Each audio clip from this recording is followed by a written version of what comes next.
exceeded. To continue surfing, please call now and upgrade your package. You know, we joke a lot, but the sad truth is you could hear this message very soon. Once again, your freedom is at risk. Big internet ISPs and the government are trying to take away more of your rights than usual. But you can do something about it. That's right. It's super easy to do. Both of us went to battleforthenet.com today, and we made our voices heard. Battleforthenet.com has everything you need to know about the net neutrality movement, and it has everything. We're sorry, your internet provider has deemed this content unsuitable for viewing in your area. Go to battleforthenet.com. Please make your voice heard. Make a difference. Mass UFO sighting. Now this creature is said to prowl the swamps. Everything is a lie. Becomes more transparent and then finally disappears. They're a lot closer than we've been thinking.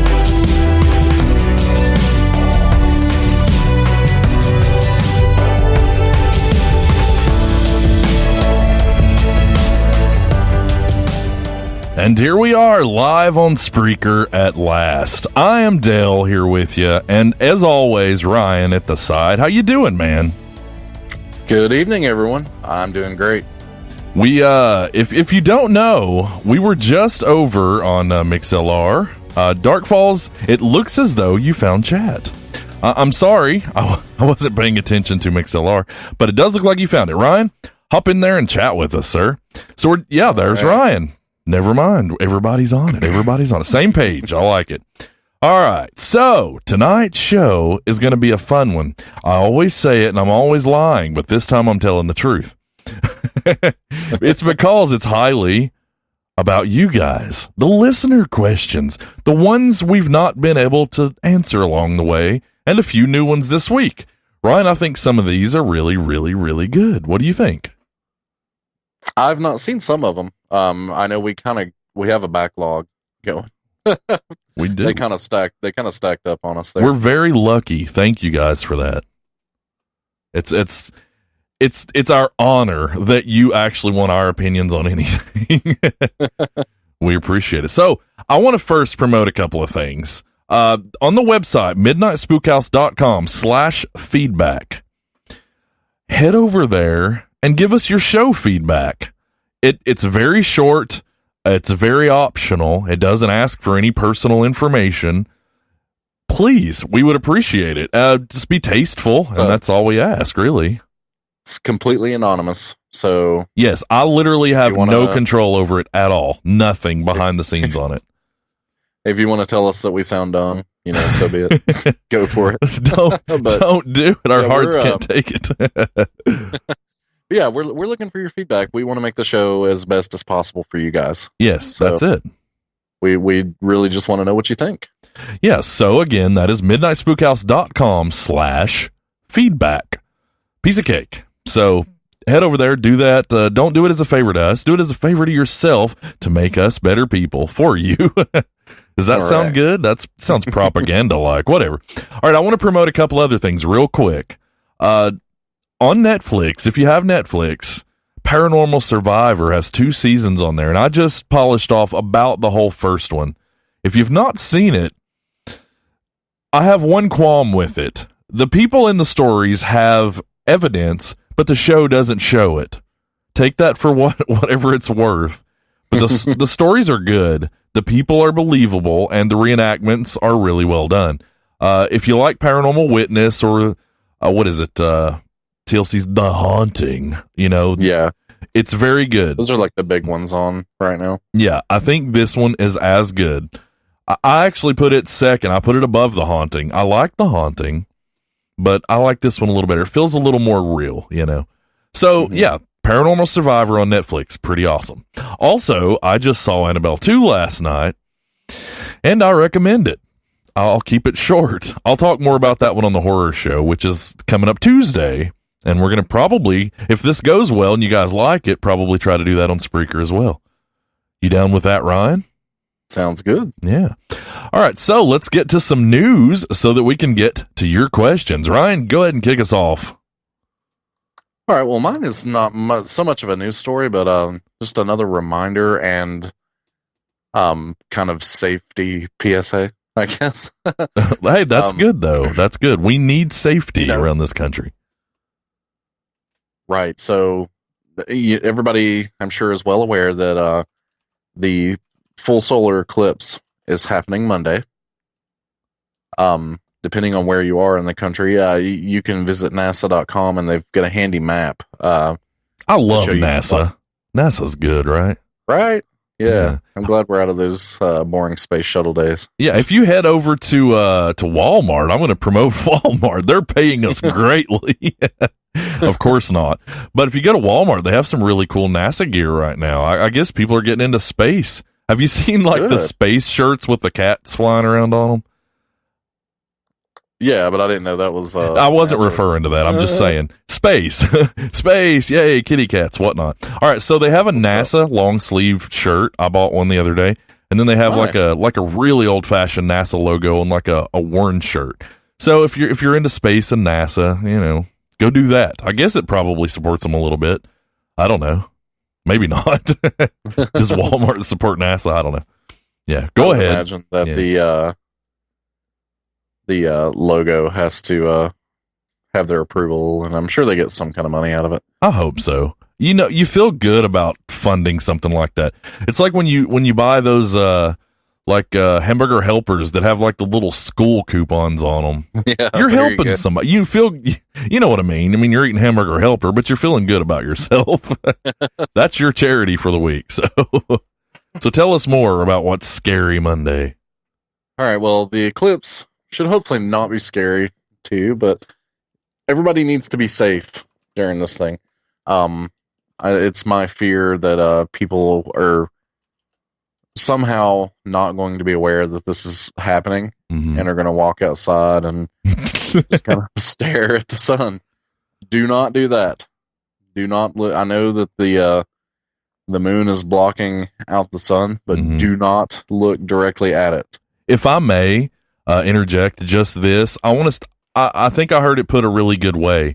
It's like staring at the sun directly on a normal day. It just doesn't hurt, but you get the same damage. Exactly. That's exactly what's happening. The moon is blocking out just enough visible light to where you can stare at the sun and it not be painful. But the same UV radiation and ultraviolet light and all that is still hitting you. The moon is much smaller than the sun.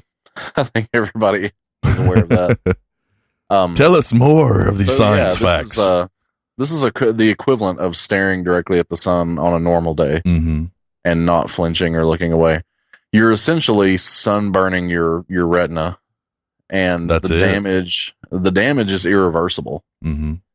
So if you screw this up Monday, you're screwed up for life. Right. No, this is it is an extremely important thing in our lifetime. It's once, but it is very dangerous. Darkfall says I'm using a camera on my telescope with filters. Smart man. I like it.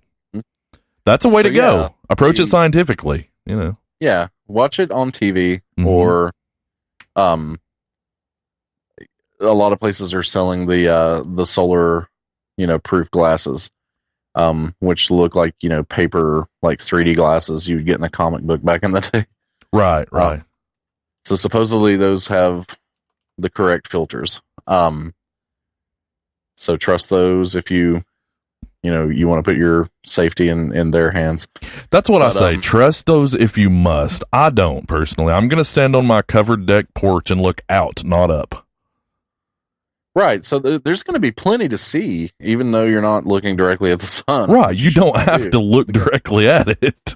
I mean, it's going to essentially kind of become nighttime for a short period in the middle of the day, and then return to daytime. That's pretty cool on its own.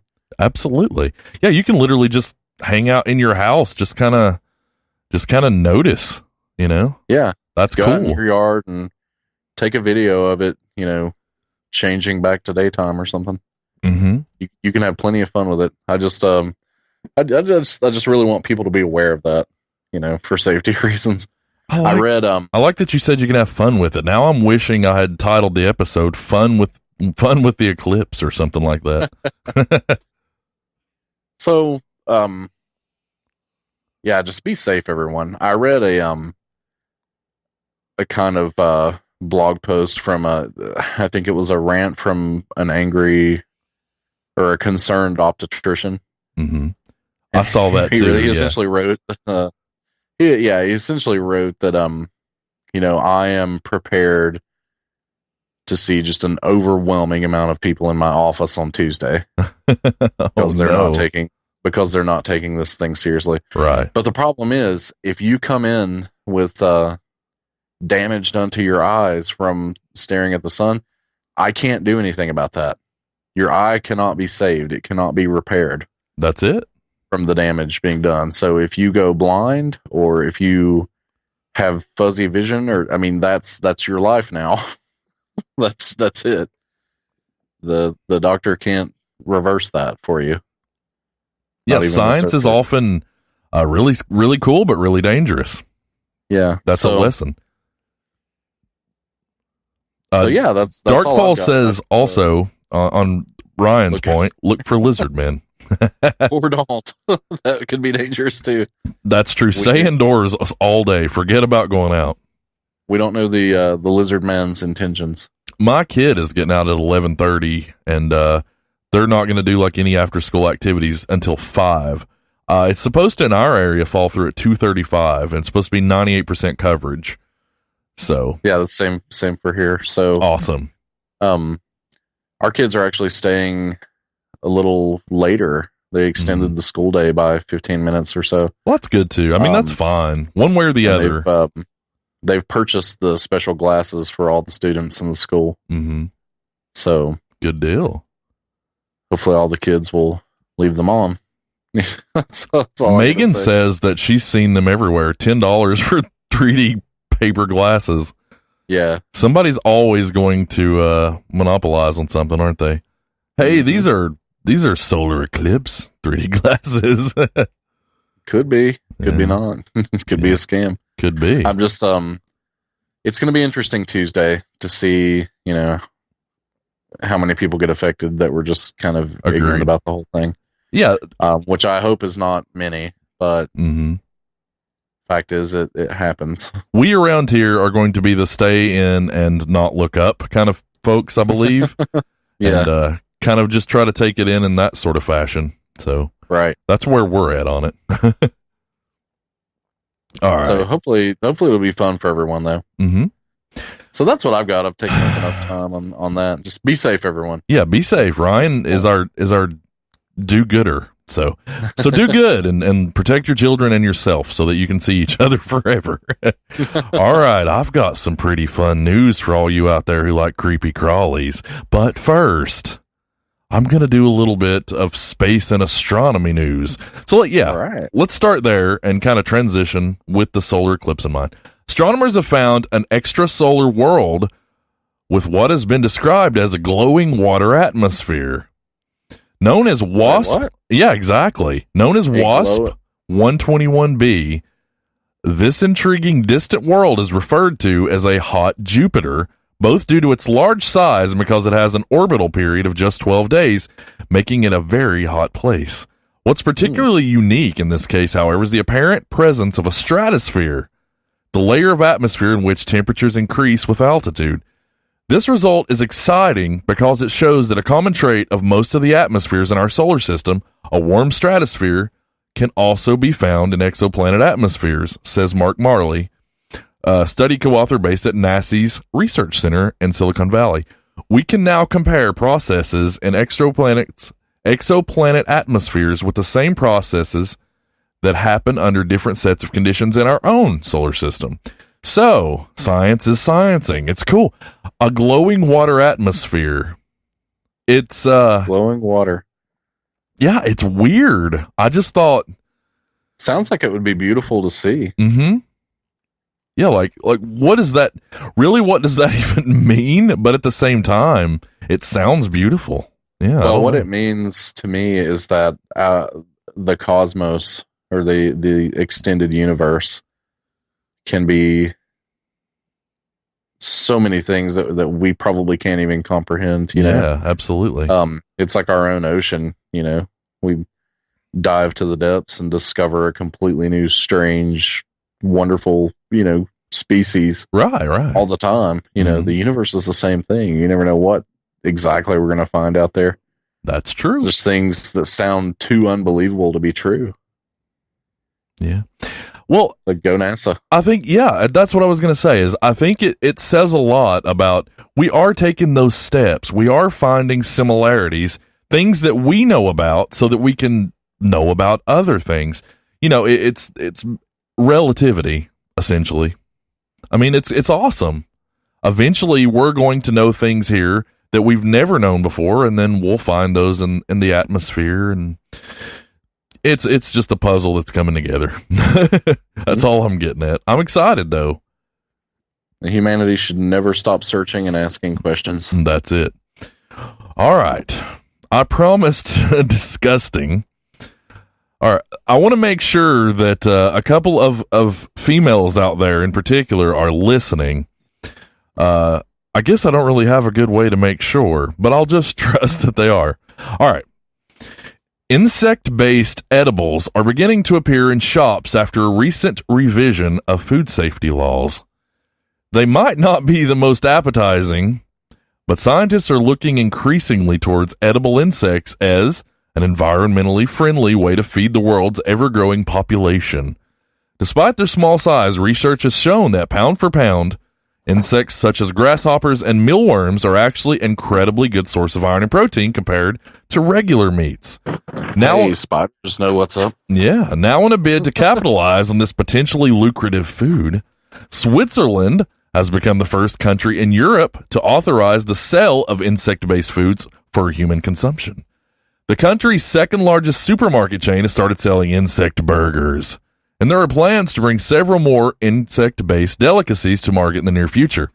At the moment, only crickets, grasshoppers, and mealworms are permissible. However, it is possible that this could be expanded further down the line if it works out. Whether anyone will actually want to eat these products, however, remains to be unseen. Or remains to be seen, rather. Though people will. Somebody will.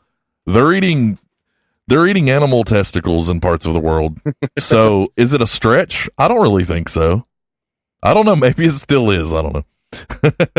What do you think? Well,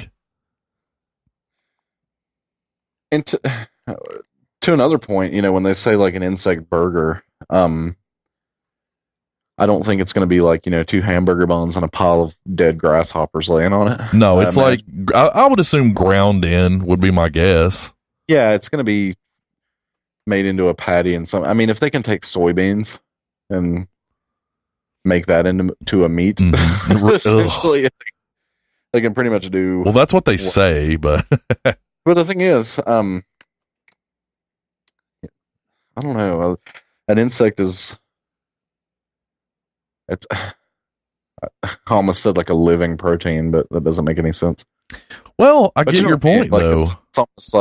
It's almost like animal, instead of plant. So I don't know. Maybe if it's ground up super finely and processed in a certain way, it could be more meat-like than like a soy product. Will we have insectarians? Do you think? Do you think people will go strictly insect? Strictly insect, huh? I don't know, dude. Yeah, I don't know. I don't want to know. I'm sorry, but I don't think in our lifetime going strictly insect is smart. We still think of them as disgusting. They house poop. So there's that. Until we can clean them and do it properly, I'm not in.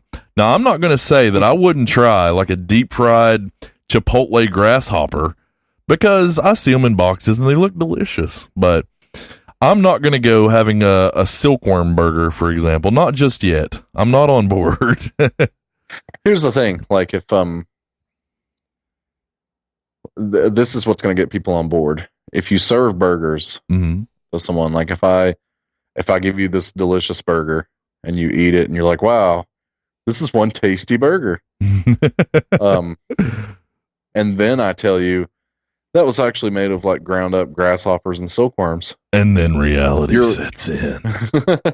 No, I think in that situation, you're going to be more like, oh, okay, well, that was fine. And yeah, and you'd maybe be more open to it. But Mhm. if I serve that up to you beforehand and like eat this bug burger, dude, like you might not be down with that. What if it means that we as a race become much healthier people?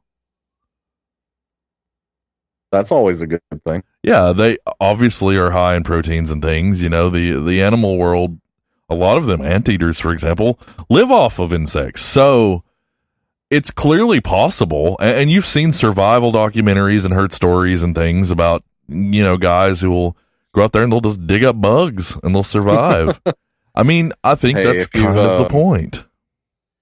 If you've eaten at IHOP before, you've probably eaten several insects worth by now. So Sure. there's that too. Not Delicious. to gross anybody out, but you know. They call it bacon, but really. All right, well, we're just going further down the disgusting hole from here. I don't even know which one of these. You know, I found one story that was disgusting, and I said, why not just make it a gross news night? So here we are. All right. So a Pennsylvania woman is cheesed off after finding what she claims was a rodent baked into the bun of a Chick-fil-A sandwich. Ellen Manfilotti of Northampton is suing Chick-fil-A in Middletown for $50,000 for the extreme nausea and anxiety she suffered after discovering the extra protein back in November. She had just started eating the sandwich in a conference room at work, and she says, I felt something funny on the bottom of the bun. I turned it over, and I said to my coworker, they burned my roll really bad.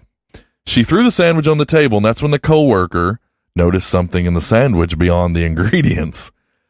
I realized it was a small How rodent. far did she eat into this thing? I realized it was a small rodent of some sort. I could see its whiskers and tails, she told Philly.com. Her attorney said the experience was terrible. What else would attorneys say? This case is certainly outrageous in that the restaurant could serve something like this to a customer without noticing what they were doing, the attorney told Bucks County Courier-Times. It also had a horrible effect on her, who was still trying to move past both the immediate physical shock and nausea, as well as the lasting emotional shock. I'm going to say, normally I'm like, oh, that's lawyer talk for milking it. No, that I'm looking at a picture. There is a there's picture. a picture of it? I'm seeing Ugh. a tail. I'm seeing a deep fried mouse or something. Davis sent what was left of the tainted bun to a lab recommended by a bakery that had made the bun. He said the lab confirmed the presence of a rat or mouse baked into it. Since then, he said both the bakery and franchise have stonewalled attempts to resolve, which is why the lawsuit was filed last week. The suit named both Chick-fil-A and its manager, according to CBS Philadelphia. The suit contends that the defendants failed to supervise employees who intentionally and or knowingly served a sandwich with a dead rodent baked in. This action was a direct cause of injuries. We are aware, and the guest allegations are being investigated, they say. No investigation necessary. You look at this thing, this was baked in. This was not laid upon it. It looks, you know what? It looks just like someone just didn't pay attention. Because if it was on purpose, it would have been like between the buns. This is in the bun. Like, yeah, I think it's probably, and I kind of wonder, when did you order this sandwich? Was it like in a big rush time or? Right. I'm sorry, in a situation, if you've ever worked fast food, sometimes there are high pressure, periods of the day where sure you don't have time to carefully inspect every single piece of food. I will honestly say, when I pull buns out of a pack, I don't check for mice. Yeah, I check for mold and nothing more. But I guess I'd notice a mouse at the same time. No matter how busy I was, wouldn't you feel it in your hand? From the picture, I'm thinking you would. But who am I to say, I guess? Maybe they just thought the bun was hard. This looks like an honest-to-God deep-fried mouse caught in pose, shoved in a bun. It's disgusting. Yeah, I feel bad for the mouse. Who's suing for the mouse? I guess his family is insulted that you didn't want to consume his body for protein. That's it. Dark Falls says chocolate tends to have a small percentage of bug parts. It absolutely does. It's kind of scary to think about. Heads up, everybody. If you've eaten any chocolate, you've consumed insects. Yes, I you would almost have. guarantee. Literally heads up as well. I remember a show about like traumatic experiences, and this woman opened a can of green beans that had a snake head in it. That's fun. A snake head? Yes. Just a nice boiled watery snake head in her can of green beans. Delicious. Well, that's the free prize. That's for the kids. Yeah. So the kids when can you aware of that? take it out and kick it around. They put free prizes in green beans now. They do. I'm curious to hear from any ladies out there listening to this stuff, what they think about it. I believe that Megan and Faith are out there somewhere. I was going to say, I feel like Megan is a target with this story. Oh, absolutely. This last one, I saved this one for last in hopes that she could get where she's going, because this is a good one for all you bug fans out there. I think that her and Faith are both huge fans of bugs. You know what? Both of you need to be in chat right now. I'm disappointed. I don't see them yet. Come over, download the app on the iOS store or Play Store, search Spreaker, and then when you get it installed, search Spookhouse Radio and come and chat with us. It's fun. We've got Dark Falls. Ryan and I are there. Yeah. All right. Now let's get to the next story. It's a sight that's not for the faint-hearted. Video shows a tiny spider crawling out of a woman's ear after she sought help for an extreme headache in southern Indiana. Uh-oh. The creepy crawly was revealed during an inspection at Columbia Asia Hospital, the news service reports. The woman, identified only as Lexi L. by local media, said she was taking a nap on her veranda when she woke with an overwhelming pain in her head and a tingling sensation in her ear. Her husband drove her to the hospital. Doctors looked inside her ear and confirmed a spider had made itself at home. Ugh. There's a video. I was terrified as I could feel the movement of a creature in my ear, the woman said. I couldn't think of anything and was petrified when the doctor confirmed the presence of the spider. The doctor stressed that it's one thing to remove a foreign object from an ear canal and another to remove a living creature, especially when the patient knows exactly what's in there. When a living creature makes its way inside a human ear, the patient's anxiety makes it difficult to continue. Fortunately, the eight-legged squatter calmly left her ear on its own, as it shows in the video. Ugh, the video is making me squeamish. In other instances, the victims weren't quite as lucky. In 2015, a spider was found weaving a web inside of a woman's ear cavity in China. When doctors went to remove it, the arachnid responded aggressively, causing her even more pain. Then in 2014, writer Annie Sulte wrote of how a beetle climbed in her ear while camping. The pain the creature caused her was described as a full-body shock from my toes to my temples, she wrote. With every stab, I saw a flash of light. So, kiddies, break out those stockings for your head tonight. Don't let any bugs in, because it sounds terrible. There's a video. All right. HuffingtonPost.com. Search for spider exits ear woman, and you will find a video of this little bugger just tiptoeing right around on an earlobe. How fun is that? Something else for the kids to play with. Yeah, so don't do that. All right, that's all I got. I could have probably come up with more, but that's enough. That's potent enough, wouldn't you say? Yeah. So you want to take a little break and then get on to the meat of the show? Let's do it. We're going to get on to some listener questions. We decided to make this show just exclusively that because we have enough and they're good enough that we think we can probably talk about them for a whole show. And besides, at the end of the show, I've got more terrifying tales. Hopefully no more about babies because I apparently upset everybody last week. I'm sorry. It was not intentional on my behalf. They're just creepy stories, you know. Go with the flow, as they say. All right, so let's take a quick break and, yeah, we'll get to it. We'll be right back. Hey, Ryan. Yeah. Let's go rent a movie. I don't know. I was kind of looking forward to a sub. Wonder if there's a place where we can have both. VHS!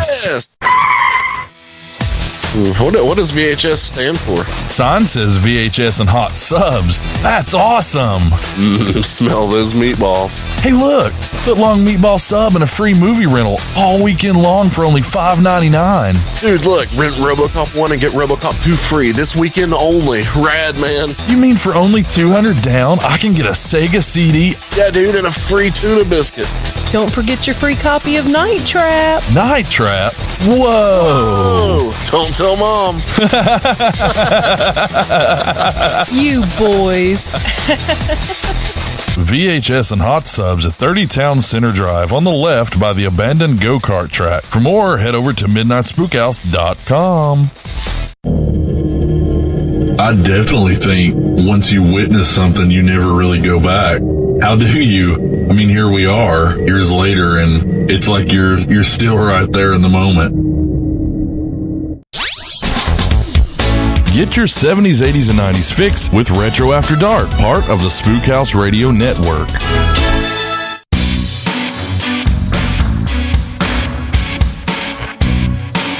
Spook House Radio. And we have returned once more. Thanks everybody for hanging out with us. Darkfall says nope, nope, nope. I can imagine that that the ladies out there are burning with fire. And I happen to agree with everybody. Nope, and burn it with fire both. Get it out and kill it fast. All right, so let us get to the listener questions. Like I said, we have quite a few, and they're talk pieces. They're conversational. They're like a statue on the table. You know, they're conversational. All right, let's start with Winchester Gal. I like your name. What do you think about vampires? Are they real or were they ever real? If so, is there any truth to the movie lore and legends out there? Well, they obviously they come from Vlad the Impaler. So there's a real story now. Did it ever are the cliche vampires, you think? Do you think they're really there's ever been a guy with fangs who was supernatural, burned in the sunlight and lived off blood? What do you think? So, in my personal opinion, I don't think the supernatural vampire has ever existed.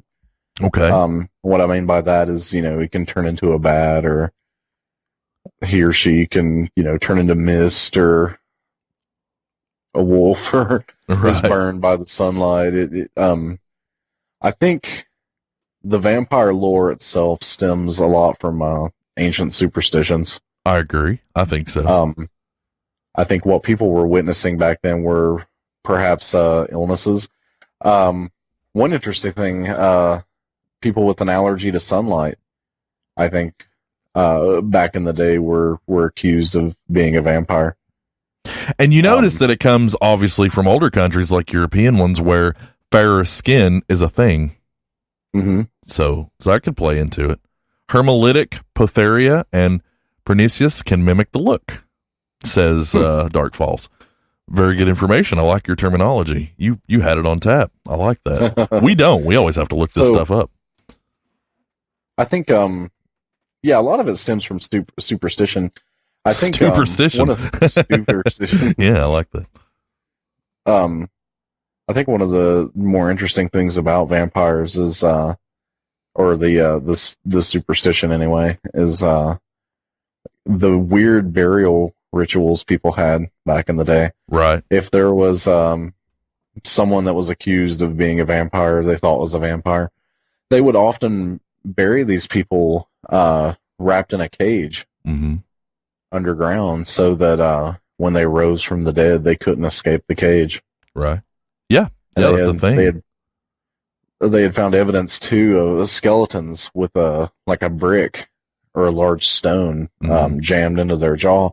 And for years, we thought, oh, this is like an example of foul play or something. Right. But when they kept finding these bodies all with, a brick or a stone in their mouth, it's like, there's something going on here. Right. So, yeah, I've seen stories where they would exhume bodies that they thought were possible vampires, and they would literally like shove a stake through the heart to make sure. Oftentimes the heart's not exactly there and beating, but that's not the point. Right. They're very serious about it. You Yeah, think about things like voodoo and hoodoo, though. There are people out there who would swear that these things exist, and who are we to say no exactly? But I mean, I'm with you. I don't think the movie vampire is a thing so much. Obviously, Not the Twilight movie. vampire for sure. Yeah, the sparkling one. Exactly. Not the movie vampire. Now, has there ever been people in history that have survived on the consumption of blood and things like that? Yeah, I'm sure. Right. Which is essentially, at its very basic, your definition of a vampire. Mm-hmm.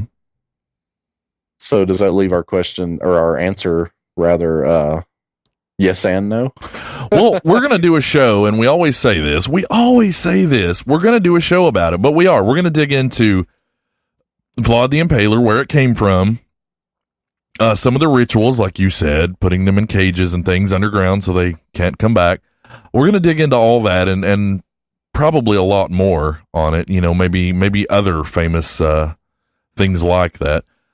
As far as if you're an expert, if you're an expert and you believe, we'd love to hear your stories and hear your evidence and your take on it. That's always true. Absolutely. Yeah.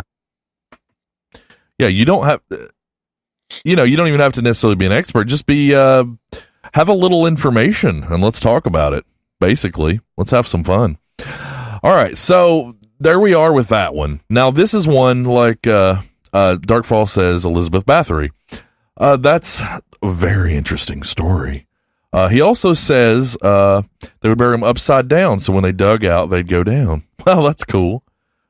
Shove it through their heart into the ground. Yes, that's true as well. All very good points. We're kind of reserving the vampire show for somewhere around Halloween, so it'll be really fun. You never know. Maybe it won't be, but we think it will be. All right. So as far as tonight, I don't know where I land on it. I don't think the movie vampire is real, but as far as some of the lore, I don't know who's to say. Maybe it is. Either which way, thank you, Winchester Gal, for asking us. We really appreciate it. And once again, awesome name. Yeah, that is a super awesome game. I think of the gun, which is cool. Gals are real neat. And I also think of the Winchester house that we spoke about with the continually building rooms and the staircases to nowhere. You could also say it's a rather supernatural name. Indeed. That's quite supernatural. And it also makes me think of Shaun of the Dead going to the Winchester. All right, so now moving on. We've got Paul again. Paul must like our answers. We appreciate that, Paul. In movies, ghosts are sometimes solid, and kids mistake them for people. In real life, I've heard stories where kids think they're real people and even sometimes know they're dead. Is this actually possible? Could you ever touch a ghost and feel it physically like an object? I don't have any experience like that, thankfully. I don't either. Sad, thankfully. But do you think it's possible? You can feel their presence, you can feel the cold, but could you actually touch a spirit? Ever really touch it? I think that it's certainly possible. I mean, you see examples of furniture getting knocked around, things being slung across the room. Clearly, the spirit has some control over reality and the ability to manipulate our reality. So Sure.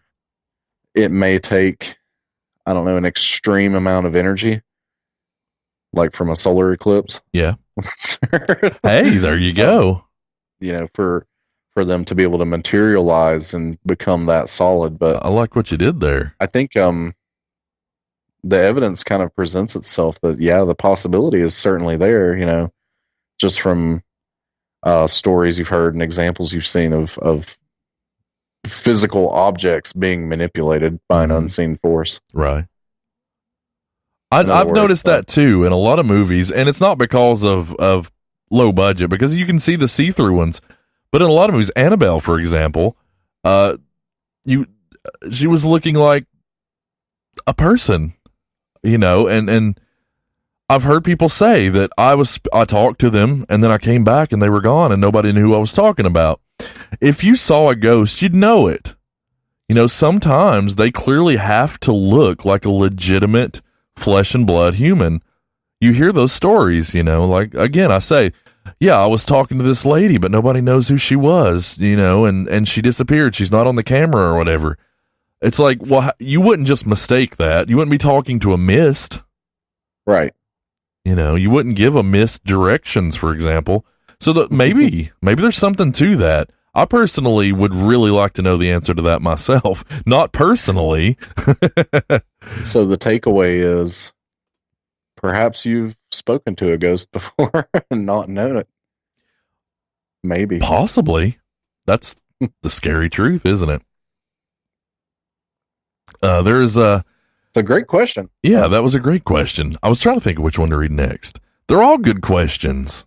They really are. Okay, so thank you again, Paul. Please keep writing. Your questions are always awesome. Now, this comes from TJ. What are your opinions on alternative medicine? Things like magnetic therapy, sound therapy, or herbs and oils for treatment?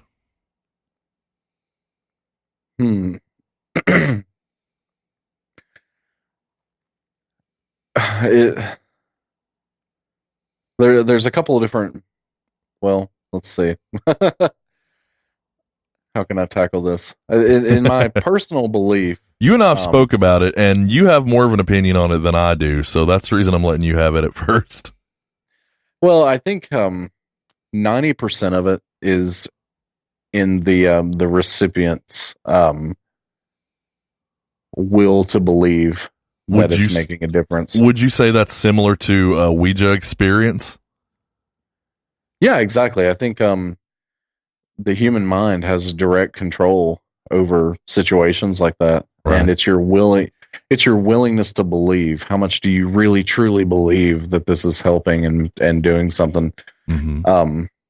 Can actually make that true. The human mind has incredible ability to heal the physical body. Sure does, yeah. You know, through meditation and things like that. Now, again, it depends on the type of therapy that you're receiving. I don't think that magnets and things like that are doing anything. Mm-hmm. But you know what? To the Earth, the magnetic field and things has a great effect. Are we of the Earth? Yeah, but I don't think there's anything in our physical makeup. Mm-hmm. You know, we've got iron in our blood, but not enough to, you know, without an incredibly strong magnet to, you know, manipulate that. Sure. If it were able to, then the Earth things would affect us more in general. So yeah. I agree with you there. Just pointing it out. So now there's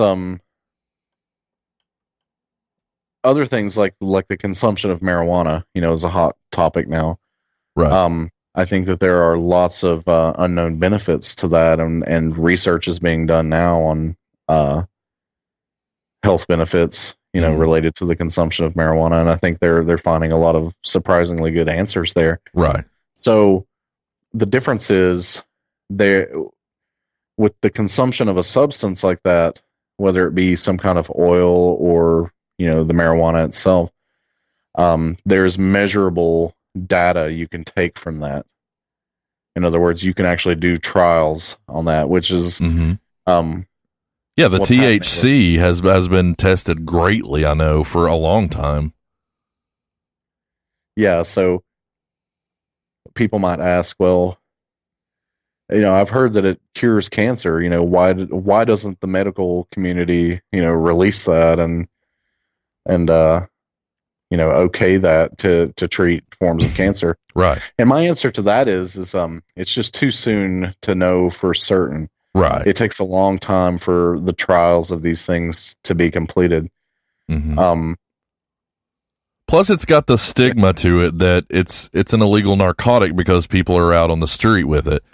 You know, so you have to ease things like that away from that. Almost, I think it's political as well with something like marijuana. Yeah, absolutely. You put something that makes people feel good, and they're going to overdo it.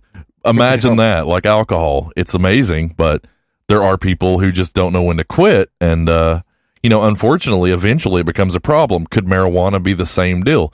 Like Ryan said, the trials, I think, are very important. Like it or not, it really probably is for your own good. Ultimately, and I don't want to get into like marijuana should be legal. Yeah, legalize it, man. So, like, I think that in my opinion, it should be, because I don't think it's nearly as damaging as alcohol, not even remotely. And it's surprising that you've got alcohol is legal, but something like that is not. Right. Now, I agree with that, but have you ever been around people who, like, it's constant? They're just like the most, I barely am breathing kind of people sometimes, and I'm not judging that either. There's too much thing. Yeah, too much of a good thing. It's like alcohol. No matter. In moderation, it can be fine. I agree wholeheartedly. I don't care either way. I have no stake in it, but at the same time, if it's really helpful, absolutely. It's less damaging than alcohol, like Ryan said. This became the pot show. Back to the original question. What should ultimately decide in your personal answer, I think, when you're seeking out one of these treatments is, if you have questions about this treatment, would you, let's say, hypothetically, that you've been diagnosed with some form of cancer. We'll use that as an example. Let's just use glaucoma, because that's the most common use for it I've heard. Oh, I'm just talking about never mind. Yeah, just everything. Okay.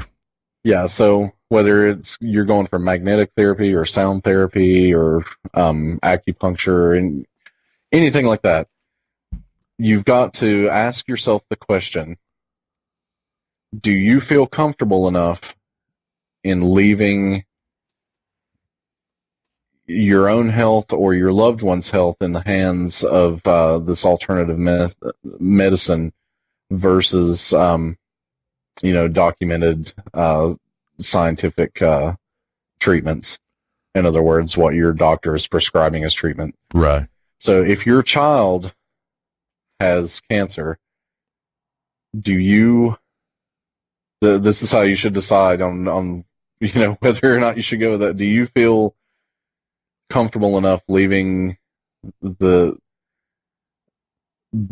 child in the care of the alternative medicine versus something that we have results in, I guess? Mm-hmm. It becomes Does that make sense? Mysticism versus science, and neither of them offer a whole lot of answers as far as cures in that scenario. So, yeah. So personally, I'll take science, answer. But yeah. So ultimately, you've got to think about a loved one, think about your child or your partner, and ask yourself that question. Should we go with the doctor or should we risk it on this alternative medicine? Now, if it sounds like, should we risk it? I don't know. Mm-hmm. Should you? If you can do both and you believe in both, I see no reason not to. It's like science and religion. If you believe in both, do it, man. I think it's dangerous to kind of go one way against the other. Yeah. Like, I don't know. It's something you've got to weigh in on personally. But my advice is to think of someone extremely important to you and try to imagine what your answer would be in that situation. I think ultimately that will help you decide where you stand on it. Yeah, I agree. If you believe it's helping you and you feel better, that's what matters. But don't overlook scientific proof that, can actually help you as well. I say don't put all your eggs in the science basket either necessarily. I don't think faith in anything is a bad thing. Even if you don't believe in, if you're not a theist, for example, maybe you just think the universe is looking out for you. Have a little faith that things are going to be okay, because sometimes maybe that's the difference. Things happen every day that we don't understand why. there. I don't really know. Take from that what you will. I don't personally believe that it will cure you, that rocks will do it exactly, but if they make you feel better, then I see no reason not to. Sometimes feeling better is ultimately what's going to pull you through. Absolutely. So, strong mind. You got to be strong-willed. The one thing I will say with 100% certainty, in my opinion, is get your kids vaccinated. I mean, come on. It reminds me of an episode of Family Guy where something happened to Peter, and he came out from the doctor, and he was like completely better from stem cell cloning or something. He's like, why are we not funding this? I'm like, yeah, I guess. I mean, politically, feel how you want, but science, folks. All right, I want to make a few points here. The Dark Falls, I'd kind of missed along the way. He has a book called Encyclopedia of the Undead Vampires. That sounds really cool. I would love to hear about that if you want to tell us about it sometime. Again, we're going to do, can you believe that Halloween is 2 months away? I'm excited. I can feel it in my bones. How the hell did it happen, though? How did we get here so fast? Time is a ride that nobody can get off of. Yes, and it's not even real. It's an illusion, right? Quite possibly. Yeah. He also says, I think it may be partially the belief of the witness, perhaps the spirit can draw energy from the viewer. Might be a psychic projection. Yeah, like, absolutely. Maybe sometimes when we see things, they're not really ghosts. Maybe they're some kind of projection. I think we talked about that a little on the last ghost show we did. Yeah. Yeah. And he said, as it takes so much THC to help glaucoma that the user becomes pretty much non-functional. Well, nothing's perfect, I guess. They say when you have a headache, drink alcohol. Personally, I'll take Tylenol instead, but I've never heard that. Yeah, whatever works for you, I guess. And then he says, well, man, I haven't got to do my chong until tonight, so I'm pretty excited about that. All right, so I guess we're done with that question for now. I'm sure alternative medicine's one of those things that'll come up a lot. There's random times. There's a lot of gray areas there, and there's certainly a lot of room for debate. Sure, absolutely. Yeah, nobody's really wrong. We don't have any kind of proof to say you're wrong. Science says that I haven't seen what I've seen, and they're wrong. So don't let anybody tell you that you are. If you believe in God, go right ahead. If you believe in whatever you think, you just go right ahead, believe in yourself. There's nothing wrong. Don't let people tell you that you're wrong. That's why we're here, isn't it, Ryan? This is why we started the show.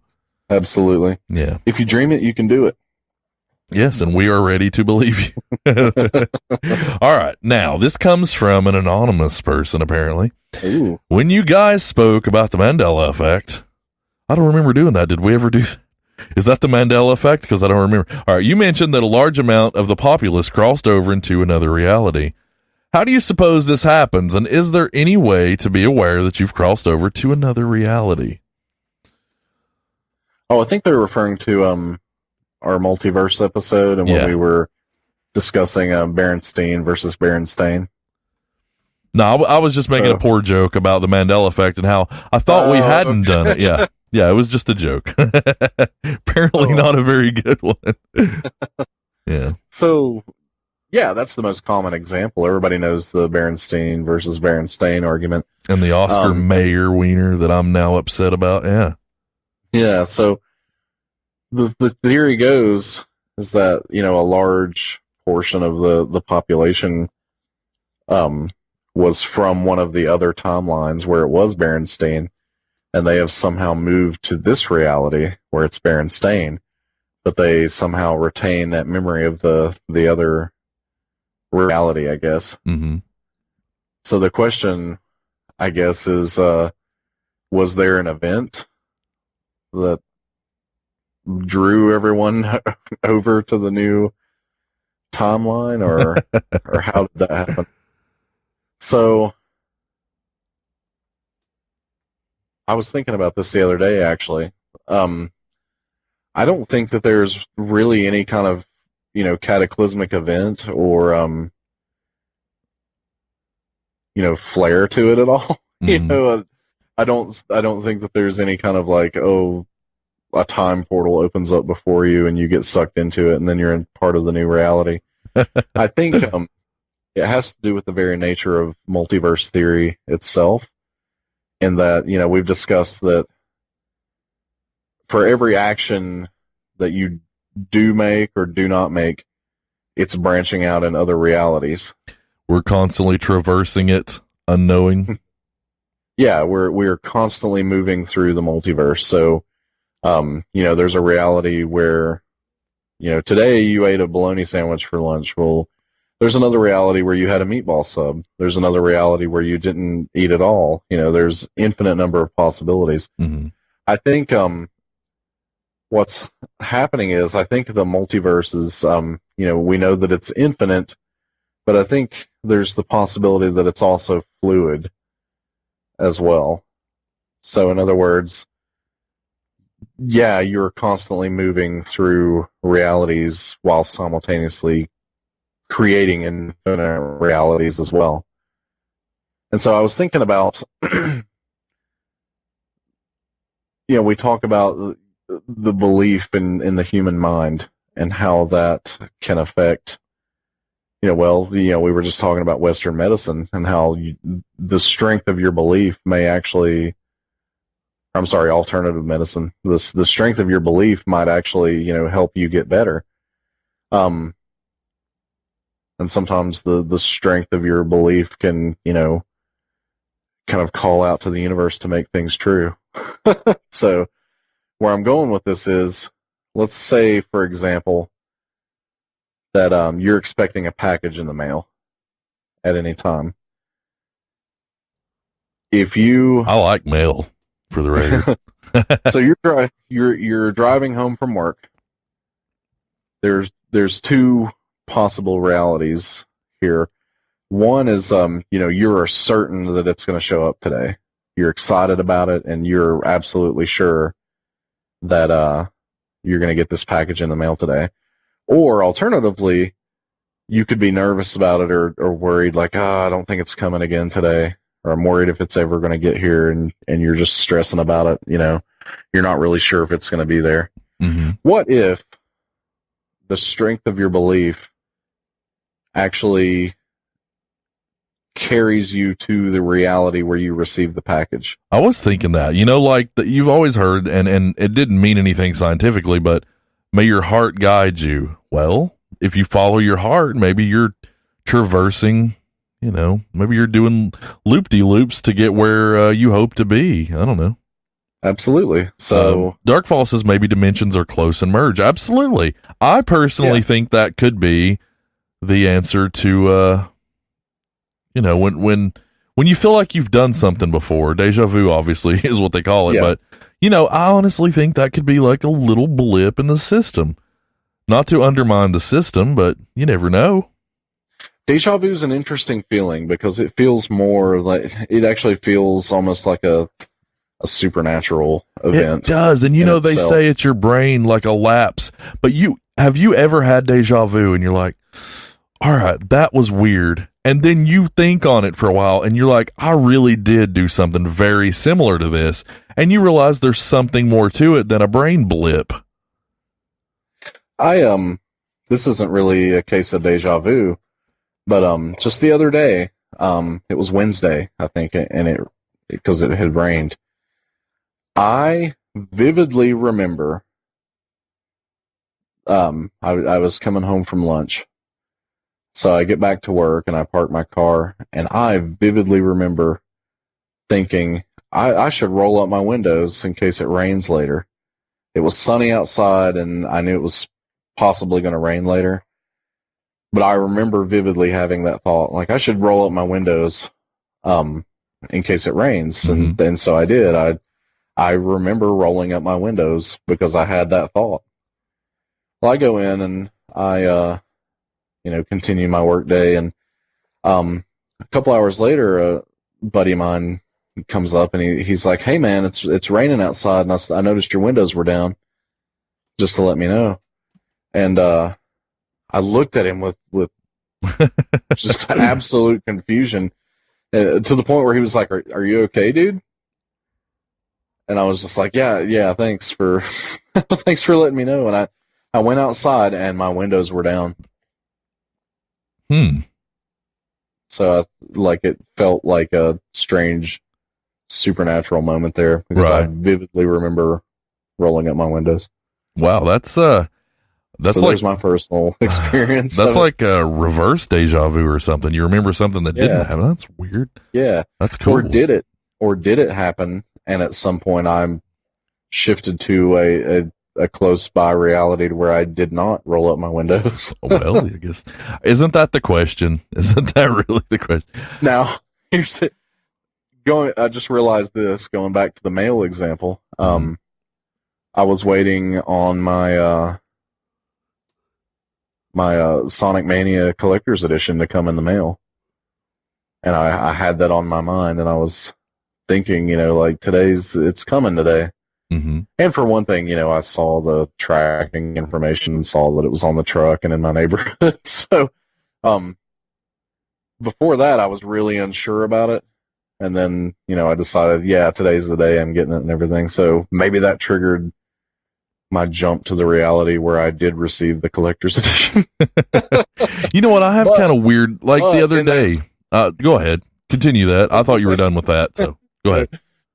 But also in that that is the reality where I get my collector's edition. But unfortunately, it's also the reality where I did not roll up my windows. And the collector's edition came late. You got in the late bad Amazon reality. I did. Which, shout out to Amazon. I reached out to them about that, and they were like, "Oh, sorry, that sucks. We're so sorry. Here's the money back for your shipping." Amazon's good about that. Yeah, they credited it back immediately. So good on them. Yeah, good on Amazon. Thank you for being awesome as always. I have a thing too. Like sometimes I'll forget that I order something. It's like it's on back order or whatever, and then I'll just wake up and I'll be like, I forgot that I'd ordered that. You know what? It might come today. And I swear, 2 out of 3 times, it seems like it does. What is that about? It's strange, isn't it? Yeah, so did you go to sleep and then you woke up in the reality where you received that package? Right. I have a weird thing with numbers, too. I can just guess numbers randomly. Like Megan will say something to me and she'll be like, yeah, at work I made, and I'll just guess. Or I'll guess what time it is to the minute. And I don't know why. It's like, why do I have a numbers thing? It seems beyond your brain's capabilities, really. Yeah, another example. Have you ever been out shopping? Maybe you're at the grocery store. I've not, no. Not joking. Never, ever. Never. And you think, you suddenly think, I wonder what happened to so-and-so, or I wonder what they're doing. Like somebody you haven't thought of in a while. And you'll just randomly think of them. Mm-hmm. And then you turn the corner and you run into them. Yes. There is someone that I never ever want to see if I can help it. And I swear I treat it like Voldemort. I'm like, do not speak the name, because I swear as soon as you do, they come around out of nowhere. So absolutely, yeah, it's weird. It's like some kind of cosmic tie or something. I don't know. So is that feeling that, man, I hope I don't run into them? Yeah. Is that feeling so strong that it actually sucks you into that reality to where you do run into them?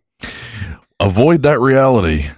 Red flags. So the point of all these strange examples is that, I think that the multiverse theory itself is kind of a fluid thing, in that, not only are we creating, infinite numbers of realities, but also it's fluid in that we are moving through an infinite number of realities as well.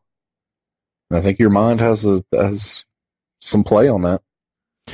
Could be, or it could just be that our brains are really complex. Maybe the reason so much of our brains are locked off is, if we were more enlightened, we would be able to do what potentially aliens are doing and understand everything much better, and have some kind of weird tie-in with the cosmos and things. I don't know. The brain is an intricate thing, folks. I'm sure you're well aware, but who's to say? Darkfall says that people that are musically talented tend to be good with numbers. Well, maybe that's my thing. I don't know if I'd call myself talented, but I'm musical. and I'm good with numbers, so that's kind of neat. Does that mean the prediction of numbers too, though? I don't know. Maybe it does. That's a good question. There's a good question. That comes from Ryan at Facebook. So, all right. Well, there's that. For more on all that, really, just kind of go listen to the Multiverse Mandela Effect show again and kind of take from it what you can. It's a good show. We go pretty deep down the rabbit hole on that one. Yeah, you have to, don't you? I mean, essentially. All right, let's see here. This one doesn't have a name. I think I deleted it by accident. I am very sorry if that happened, or maybe it doesn't have a name because they didn't leave one. But I'm going to read your question anyway, whoever you are. You know what? Let's take a quick break, actually. We've kind of rambled on about that one. That was a good question. We love the multiverse around here because it's endless possibilities. You know, the truth is that the multiverse may be far less complex than we make it, but with our understanding of it, it's just so limitless and powerful, and it's really cool. I'm a huge fan. That's one of my favorite shows. I think probably my favorite behind the Men in Black. They rival for me. So I think so too. That was a good episode. Yeah, if you want to listen to those, I put them all up on Spreaker today. You can go to our website, midnightspookhouse.com. Of course, all the episodes are there. Or you can go to, Spreaker.com/user/spookhouse. And is that? Yeah, that's it. Spookhouse-radio. And it has all of our episodes up. So you can listen here and download those at the same time. How neat is that? Technology, bro, right? Yeah, technology's fun. All right, let's take a quick break. Uh-oh. He's breaking it out. All right, let's take a break and maybe talk to Skeletor for a minute, and we'll be right back with more questions. Isn't that why we're here, Ryan? Questions. That's why we're up. All right, we'll be right back. Listen up, you brainless boob. Do you enjoy talking about 80s action figures and toys? Perhaps your favorite is the Snake Mountain playset. If that's the case, tune into the Retro After Dark radio show. For more details, check showtimes at midnightspookhouse.com. It's one you won't want to miss, you pea-brain nitwit.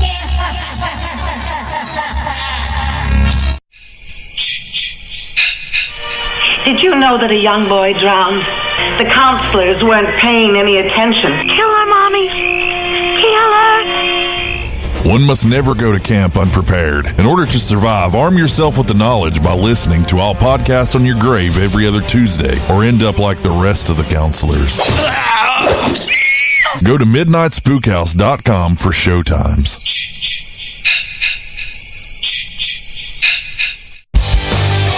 Hope you're enjoying the show tonight. We appreciate you guys hanging out with us. But the fun doesn't have to stop there. If you head over to midnightspookhouse.com, you can download all the old episodes and listen to them as you want. Also, feel free to use the contact link and send us your messages. We might read them on air. Once again, head over to midnightspookhouse.com.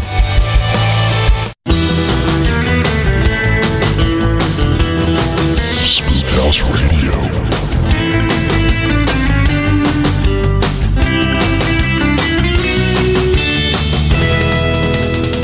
That just puts me in a good mood every time. Every time I hear it, I'm like, I'm ready to go back into this next section. It's just a good time. Terradrome did rock. Absolutely. Dark Falls, you're a good man.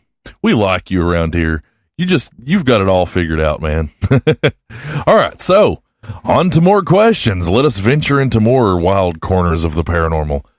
Okay, now I said that I don't know who this one is from. I guess I could have taken the commercial time to look that up, but I didn't, so here we are. When someone's telling you about a paranormal account, is there any kind of behavior or other red flags that lead you to believe they're making it all up?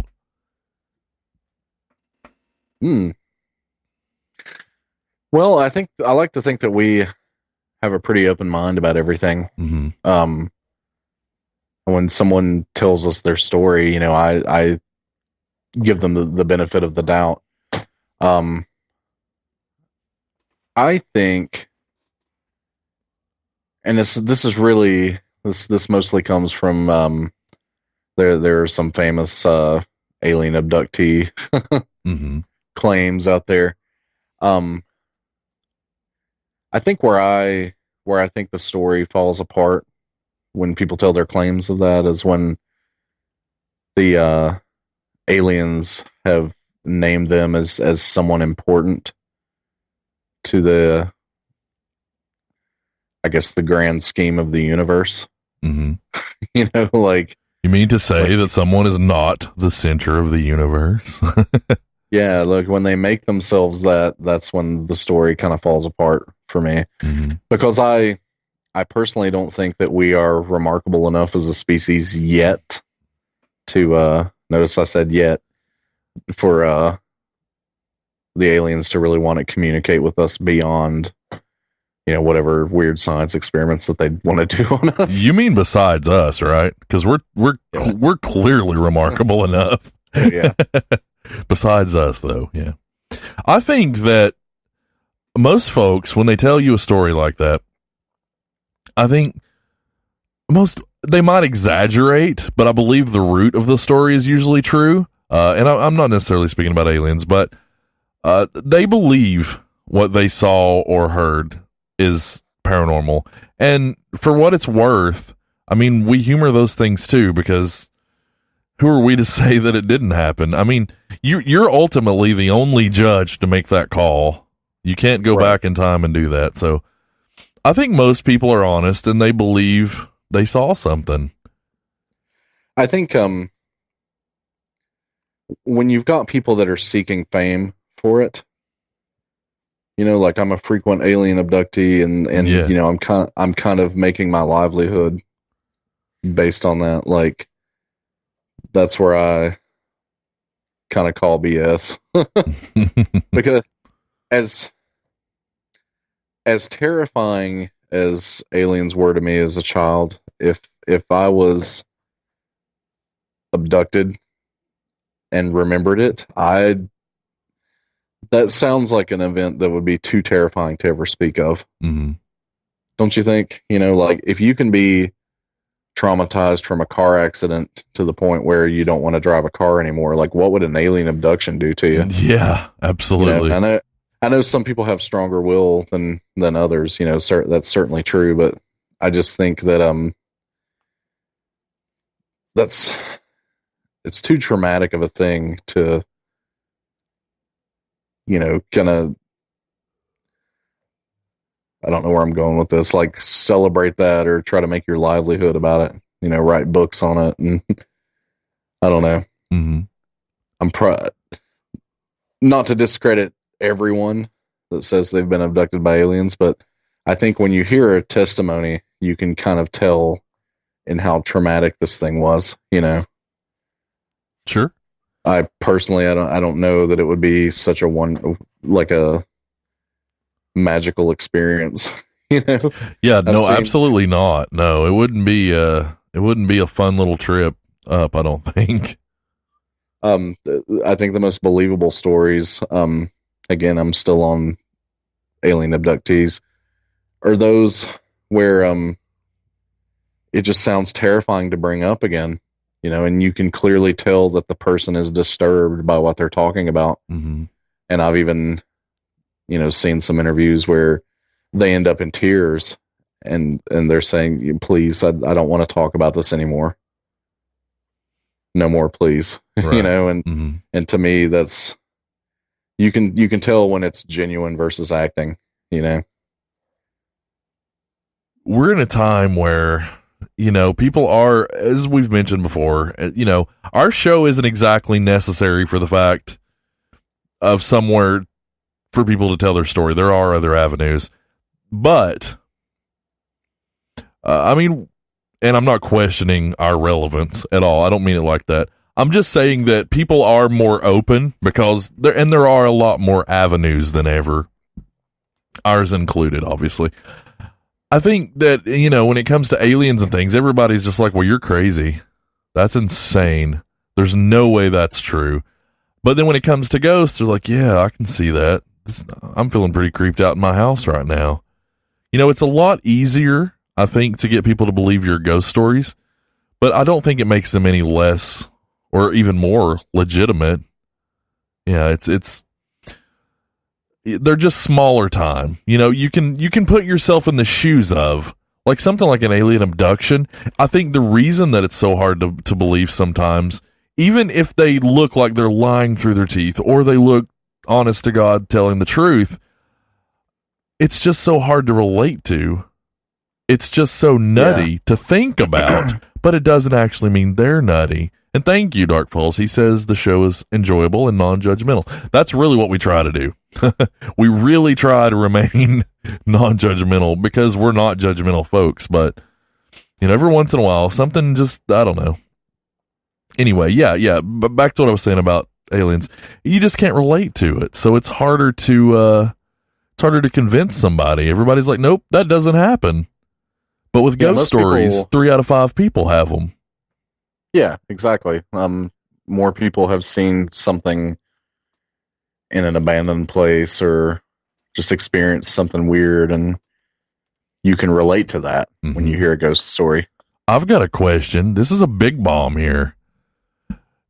Are aliens aware of spirits, and do they know more about them than we do?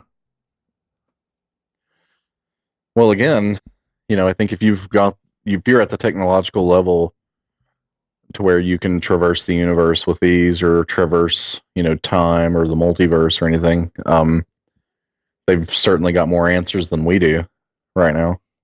But maybe not on the spiritual side of things. Maybe they can't get in touch with that side either. I'm just saying, you know, look at it as a different dimension as opposed to a different verse. Yeah. You know, maybe they can, but maybe they can. I'm with you on it. I really think they would know more.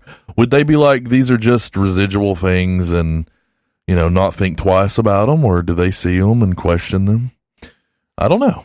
I thought that was kind of one of my only original thoughts in a long time. But yeah, not completely crazy. I'm curious, but I guess I hope to never meet an alien to ask. So, all right. So I guess we're good with that one. What do you think? Do you have any more on that one? I think that's all I've got on that one. Okay. Just, you know, notice like when you're hearing a paranormal story and you're skeptical, just like notice their own small actions. You know, are their eyes darting around the room? You know, like, because that's a telltale sign that somebody's concocting a story versus a rehearsed story. But you know what?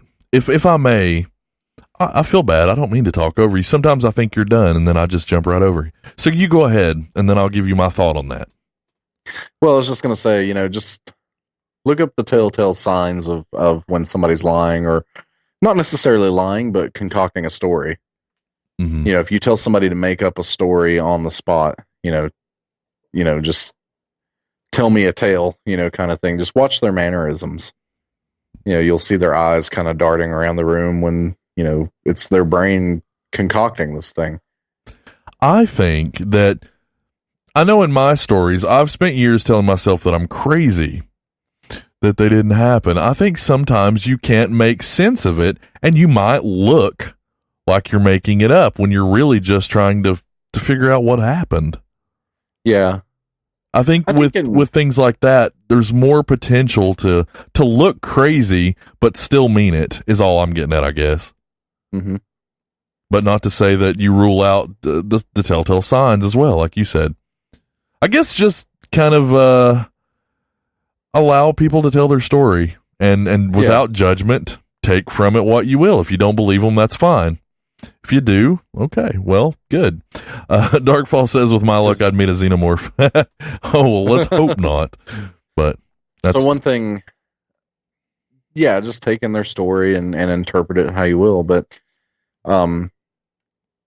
if somebody's being habitual about it, you know, like spreading, you know, the story of this encounter, like eventually it will unravel on them. Sure. You know, if they've been around telling their story, but it's different, you know, every time, you know, or more fantastical, you know. That's what, like, crime scene investigators do. That's what, you know, they do in the room whenever they take in murder suspects. They wait for the story to change. And as you get tired, sometimes stories will change, but there will be specific changes, you know, eventually. Mm-hmm. Liars forget the truth. They believe the lie so long they forget the truth, and then they forget their own lie and they make up another one. So yeah, look for the telltale signs and just try to listen. All right, let's see here. All right, I'm scrolling through the last few, so don't mind me for just a second. Let's go ahead and take this one on. This one's kind of a heavy one. Have you ever heard of chariots in the sky or chariots of fire? Could that be aliens? And that comes from Anonymous. Have you, Ryan, ever heard of that? I have. I have as well. And that kind of goes back to ancient alien theory, and that, extraterrestrials visited early man and had some hand in, our early development. But there are, ancient scriptures and tales of chariots in the sky. Yeah, it's in the Bible even. So yeah, I think what it is early man trying to describe what it is they're seeing, and in this case, it would be a spacecraft. Mm-hmm. Now, how do you convey that in the language of early man? Right. Pretty much the only vehicle that in that time period is a horse-drawn chariot, mm-hmm. or a cart or whatever. So I can see how things might get lost in translation, and that would be referred to as a flaming chariot or a chariot in the sky. Right.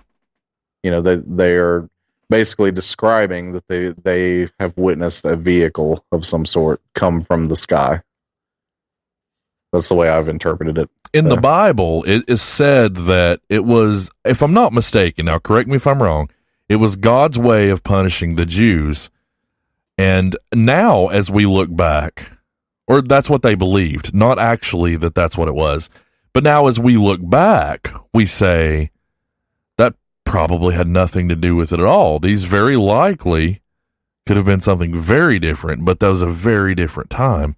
It's kind of like that show that we've got coming up probably next week about you take the technology from now and go back to the story and the incident from then, and you can come up with a very different outcome. Right. And I think in this one, and it's not just, and I think it's in mythologies and things. The chariots in the sky, of course, they're probably not called chariots in the sky so much. I'm not sure in the other ways.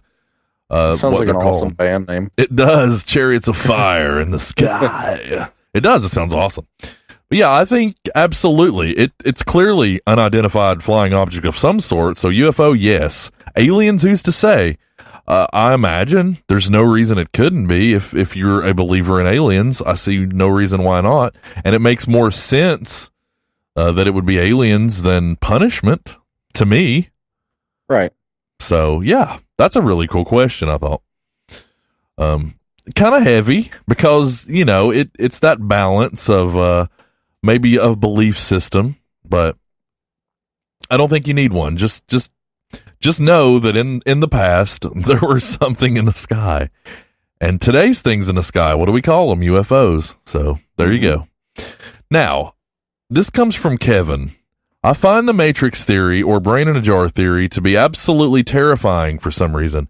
Am I alone in thinking this way? It's safe to say you are not alone at all. No, not in the least. I can see how it could be terrifying because, let's step back just for a second. So the brain in a jar theory or the Matrix theory states that, our perceived reality is artificial or like a simulation. Time is an illusion, folks. So you, really, if you think about it, the universe as it exists to you is all perceived, through your vision or your hearing, and your touch, your five senses, essentially. That's how it's the universe as we perceive it is delivered to you. So what if you were just a brain in a jar and all of that data is being fed directly to you in that sense? Right. there's no way you would know. We may very well be brains in jars right now. I can tell you for sure we're just two lost souls swimming in a fishbowl year after year. Okay. So, I think that it's terrifying. I've thought about it before. Absolutely. Futurama kind of pushes you to think about it a little bit, but it is scary. It is. It really and truly is. Is your brain who you are? I believe it's your soul, and your soul is in a place you can't see, touch, or feel. But your brain obviously has a lot to do with your personality, your decision making, who you are, and the decisions you make sometimes differ greatly. So there you go. So what's terrifying to you is that if the brain in a jar theory is real, is the human soul just a construct then? I think so. Yeah. I think that we are as good or bad in our soul as we are. And I do believe our brains do play a part in that. I believe we're the whole package, obviously. But then if you just take our brain, I think you're just going to get left, right, up, down. You're going to get a video game controller, and we're pushing the buttons way we would have, with no thought. We almost become like a soul. I mean, literally like a robot. We're a soulless being doing what we do. I look at RoboCop. Look at RoboCop. Look at him. Look at him. He's metal and he's awesome. But seriously, look at RoboCop. It's not a very deep movie, but it takes the idea that you can bring somebody back and make them somewhat themselves. Now you have to question, would Peter Weller have really been the same character, or would he have completely changed? I don't know. I like how he becomes kind of human in it. I think that's kind of cool when he goes in his old house and things kind of come back. I think that's really cool. It's kind of an interesting movie. You don't have to watch it for depth necessarily, but watch it and just think about the science. It's kind of neat. RoboCop is a lot deeper than just your gory action movie. It is. It's a lot deeper than Terminator. Terminator's cool, but it's not nearly as deep. There's so much going on in RoboCop. It's a very valuable movie to me. But back to the brain in the jar theory and why it's terrifying. One of the reasons that makes it terrifying is who set up this brain in a jar thing, and for what purpose? Is it nefarious? Is it to go to the if we visit the Matrix movies, we see there that where our bodies are hooked up to these machines to basically act as a battery. Mm-hmm. So they are we're living our lives through this simulation, all the while in the real world, our body is growing, based on the nutrients they feed us, and they're just harvesting that body heat. Right. When it's all said and done, when you die, they just dump you. Yeah. Now I thought of a kind of, maybe this will ease your thoughts on it being terrifying. All right. That's good. I'm down for that. I'm the bad news guy. You're the good news guy. I heard a theory the other day that what if the brain in a jar theory and the reality that we're a part of is part of kind of an artistic experiment. In other words, we've got all these minds hooked up to this reality just to kind of see what they come up with, in terms of music and movies, entertainment, things like that. And, as from the economy that we're all, a part of, what you decide to consume entertainment wise, kind of determines what will be developed next. If a certain music genre stops selling, then people are likely going to stop creating music. That's just marketing, man. Really? Yeah. It's just if you stop looking at it, it becomes irrelevant and it goes away. Yeah. So that explains the average man, the average Joe that doesn't create anything. Because the question usually comes up, well, if this is an experiment to see what we create artistically, what about the people that create nothing? Like, why are they a part of the simulation? The cogs in the machine. You need it. You need the machine to go. Yeah. They are the consumer. They're here to consume and and drive the next thing. Mm-hmm. So yeah, the brain in a jar theory could be like essentially a music and entertainment generator for some kind of unseen species. Or maybe it's humans as well. Maybe, that are alive and have a physical body and live in that reality, and they've got all the brains in the jars to come up with new entertainment for them. Mm-hmm. Which begs the next level of the question: what if they are brains in jars as well? So they are brains in jars that think that they have us as brains in jars, while another, people are observing them. Well, how would you ever know? How deep does this go? How many levels of simulation are there? It's a good question. Like, would you create a simulation of brain in a jar with its own simulation of brain in a jar within it? And if you create an ant farm, you've created a civilization. And all right, that could get deep, and it will, because that will come up like a couple other things we spoke about earlier. That'll come up a lot. It has to. I mean, it's one of those huge questions of life. It has to come up a lot. So, and we kind of reported a little bit on somebody trying to experiment on figuring out if it was true or not, and there's nothing has come of that yet, but apparently those guys are still hard at work on it. They're trying to crack it. Well, good. That's what we like. All right, so let's see here. We're at 136. I've got stories and we've got questions, so I guess let's see how this one more question goes, and we may stick these other couple back for next week. Let's see how long this one runs. Okay. Do you think there are multiverse out there where everything is flipped on its head? Apples growing underground or potatoes on trees? How strange do you think the different universes can get? And this comes from Apple. Well, Apple, Apple, are you trying to figure out where you stand in the other multiverses? What do you believe? Is a potato a tree kind of plant, or is it an underground sort of thing?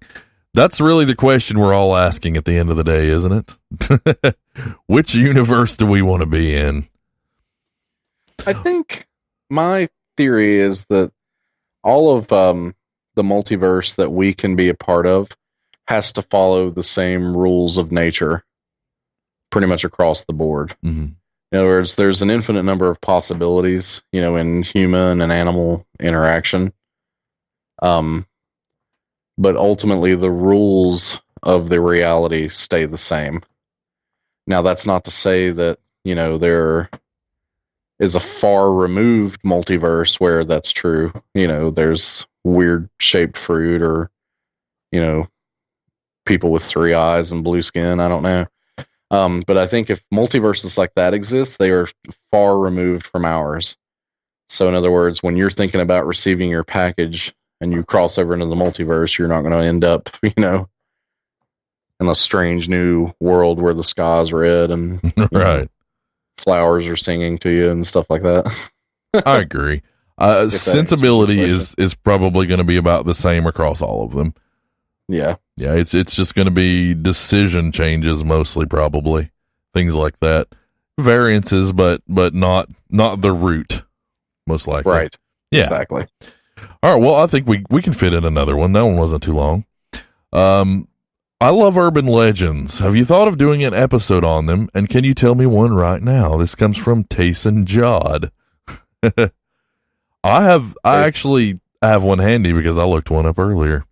I did my homework. I thought this one was creepy. So we have thought about doing that as a show, and clearly we need to because it's now requested, and that would make a cool show because there's a lot of them out there, and not all are just absolutely horrifying. A lot of them are silly, but there's some really cool and interesting urban legends out there.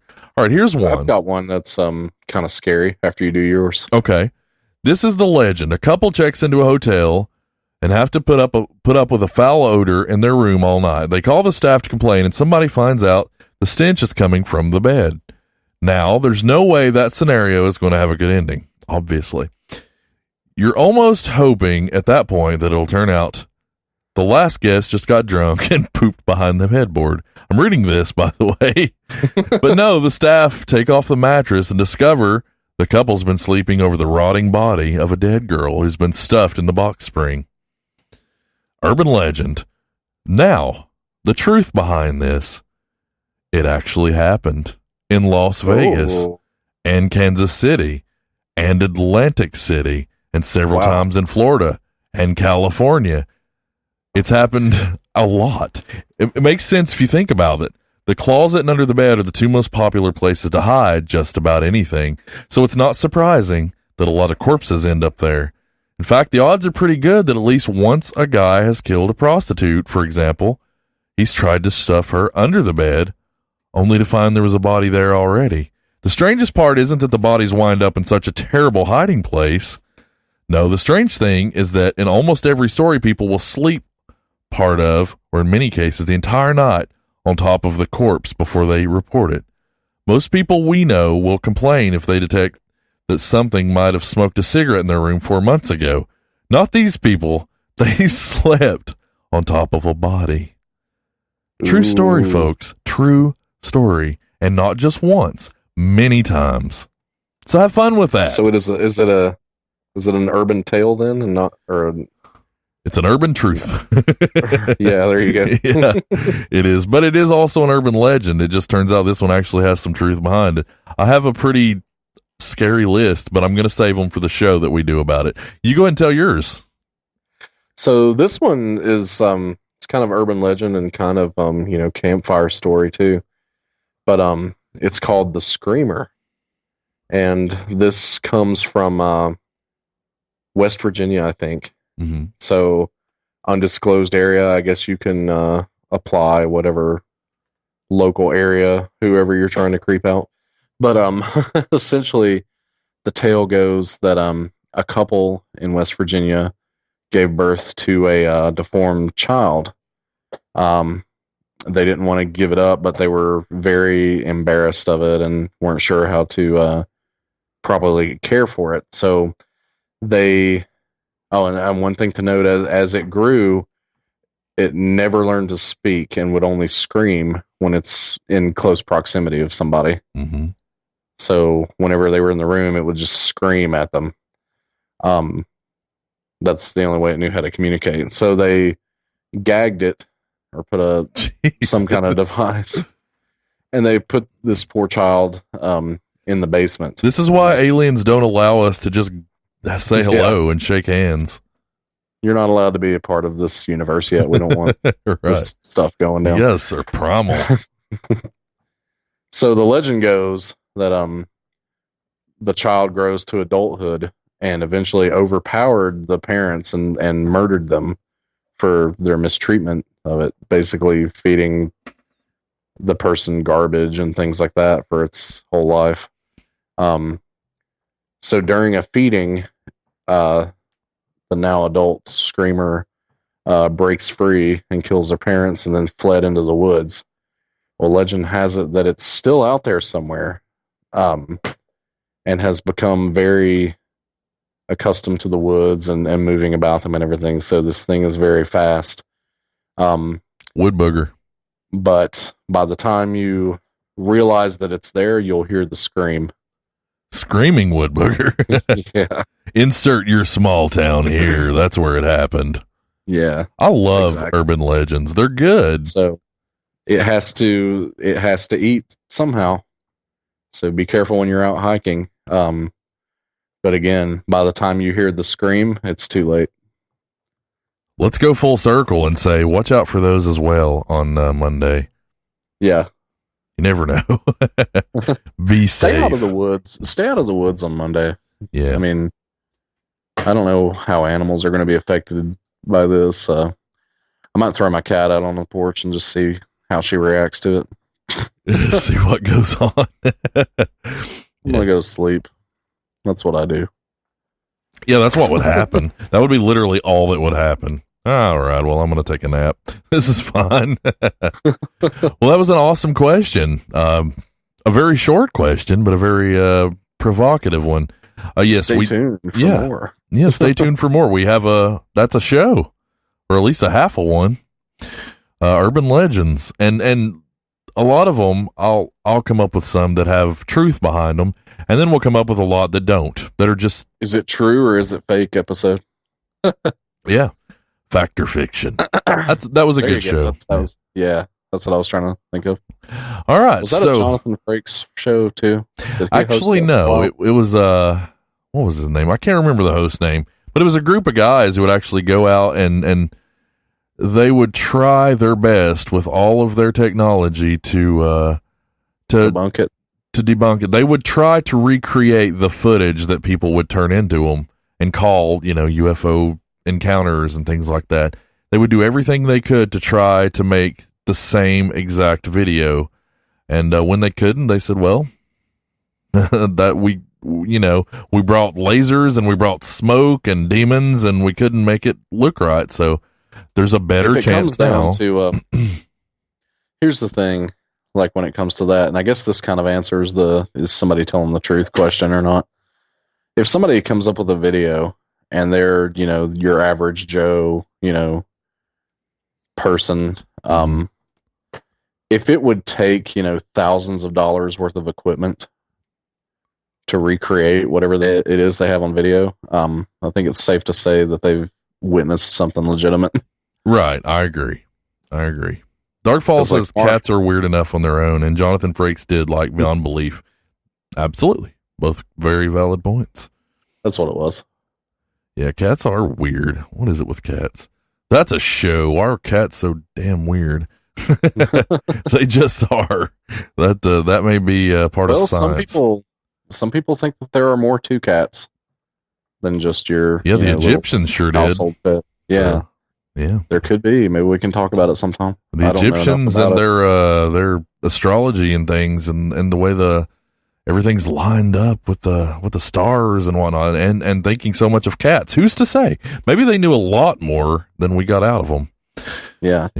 All right. Well, let's say we have one more question. You want to save it for next week? We're at 146, and I have a few stories. Let's go for it. What is the question? Okay.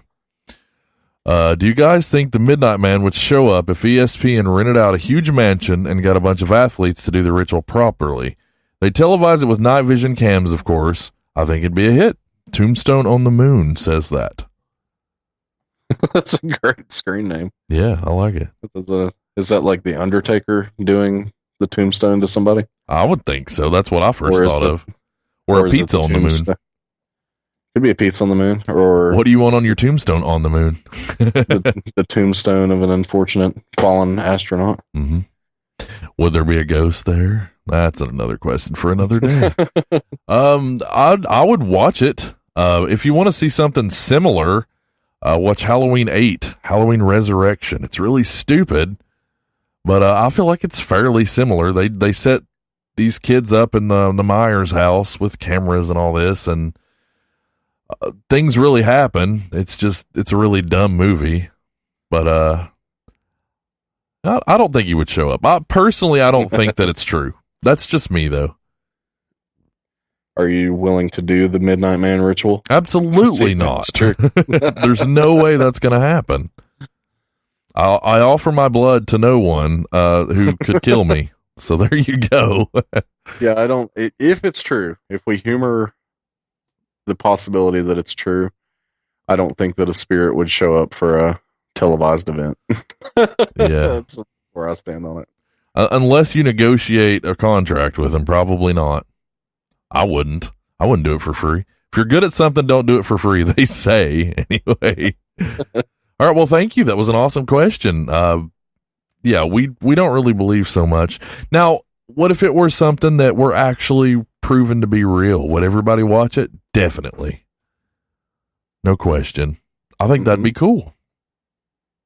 I mean, look at the way people watch ghost hunting now. I think that kind of answers the question, really. Yeah, absolutely. Yeah. All right, so are we ready for some more horror stories to keep you up at night? Let's do it. I don't want to sleep tonight. Yeah, nobody really likes sleeping, do they? All right, now I have not pre-read these. So if it's a little nutty, I'll apologize ahead of time. But I don't like to pre-read them because then I don't react the same. You know what I mean? Like, I lose the reaction. I had it earlier. It's like, I don't know. It's like getting to a party early and having all the snacks ahead of time. There's nothing to look forward to. All right. Finding a woman who had committed suicide by hanging herself from the monkey bars of a park I used to work at, 6:15 on a very foggy morning. When I got to the gate of the park to open it, I could see her 100 yards away at the playground and thought she was just standing there looking at the ground with her umbrella on the ground beside her. It was only when I got closer did I realize she was hanging from a rope 6 inches off the ground. My voice was very shaky during my 911 call. The dispatcher asked me to touch her to see if she was cold. She was very cold and very wet. It had been raining. The messed up part is this park is very close to an elementary school. The parking lot is a popular place to drop kids off at, and it was a weekday. As a very inconsiderate suicide, I will say. Ugh. Don't do suicide at all, folks. There are hotlines everywhere. So let's put that out there first. And next, let's say, if you absolutely are at the end of your rope and you will not hear otherwise, don't do it where you're going to traumatize children. At least, please. That's all I ask personally. That's my request of you. All right. A few years ago, my boss went on holiday for a couple of weeks to Spain. Midway through the holiday, he got a phone call from the police informing him that his sister had died in a fire. So he rushes back home early, deals with the police and the death. My employers told him to take some time off to grieve, which he duly did. When he came back into work on Monday morning a few weeks later, we invited him up to our coffee room to talk and offer him our sympathies and support. About an hour and a half later, he excuses himself to start work. He walks into his office, sits down at his desk, turns on his computer, and checks to see if there are any phone messages. And the very first message that he plays is his sister screaming down the phone, "Help me, I'm trapped." Still sends chills down my spine to think about it. Oh, wow. Yeah, that is, oh my God, you don't want to hear that. That is, what do you even say? Jesus.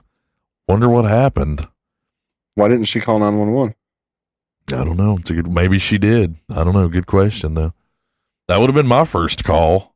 Definitely was 911. All right. When I was a kid, I was always the last kid picked up by the bus driver to go to school.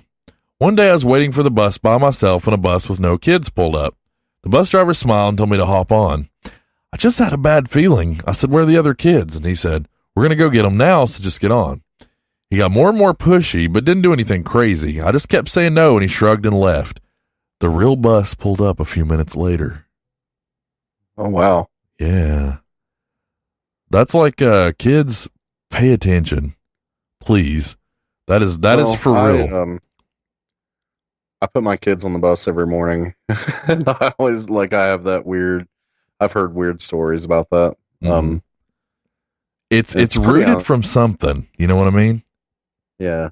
So I always make sure they're on the right bus. Yeah, absolutely. All right. In a cold winter night in a remote village of Quebec, Canada, in 1990, me and my brothers were asleep. We were 1, 3, and 6 years old.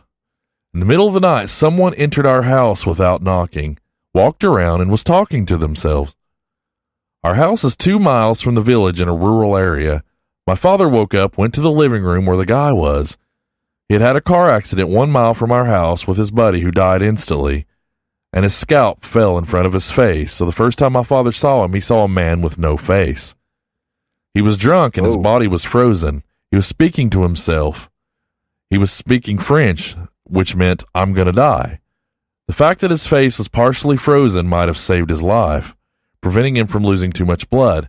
My father drove him to the hospital from our house, and he did survive. To this day, my father is still blessing the fact that we woke up during the night, that we never woke up during the night with all the noise.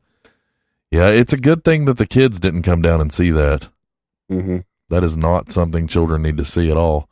That's cool, though. There's kind of, at least in that one, there's kind of a happy ending. He survived. I feel really bad for his friend, though. There's another good thing, though. Don't drink and drive. Very dangerous. For some reason, this brought up a story in my head. Okay. If you want to hear it. Sure. So I read this account on a message board. This was somebody's personal tale. So supposedly this really happened as well. Okay. So these college kids have a party at this house. Party goes good and everything. Everybody leaves, early in the morning, or in the hours of the morning, I should say. And the residents go to bed. Well,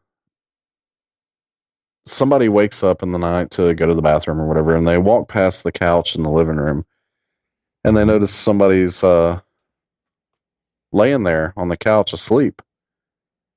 And they just shrug it off like, oh, I guess that's so-and-so, was drunk and just decided to crash. Another person wakes up and does the same thing. They just walk past and they just kind of glance at somebody on the couch, and they go on about their night, I guess. The third girl that lived there, she gets up to go to the bathroom. She walks past the couch and she notices somebody laying there. When she comes back through, she decides, I should see who that is.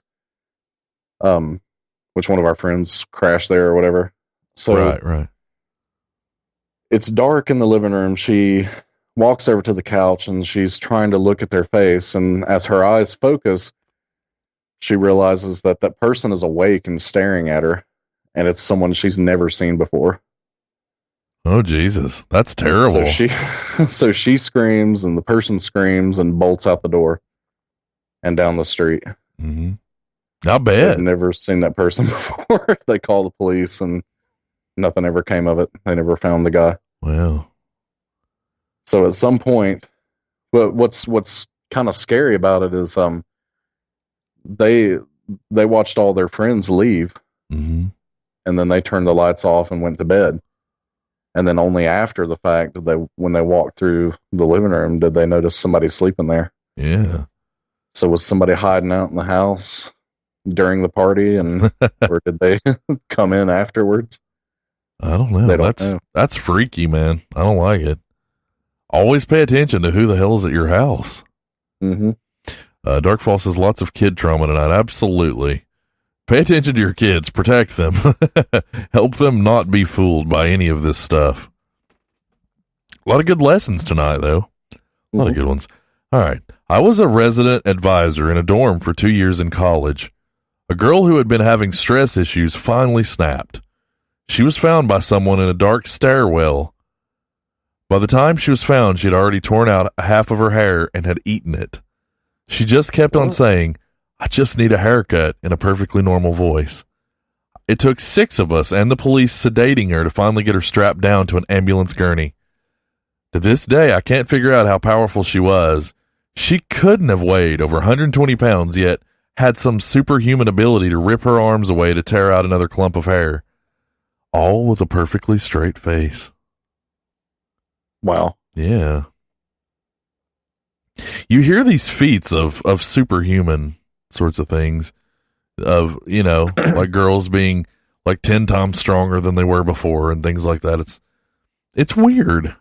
Adrenaline is a powerful thing, but it's weird in that situation where, did they have a surge of adrenaline, just reaching that breaking point in their life? I don't know.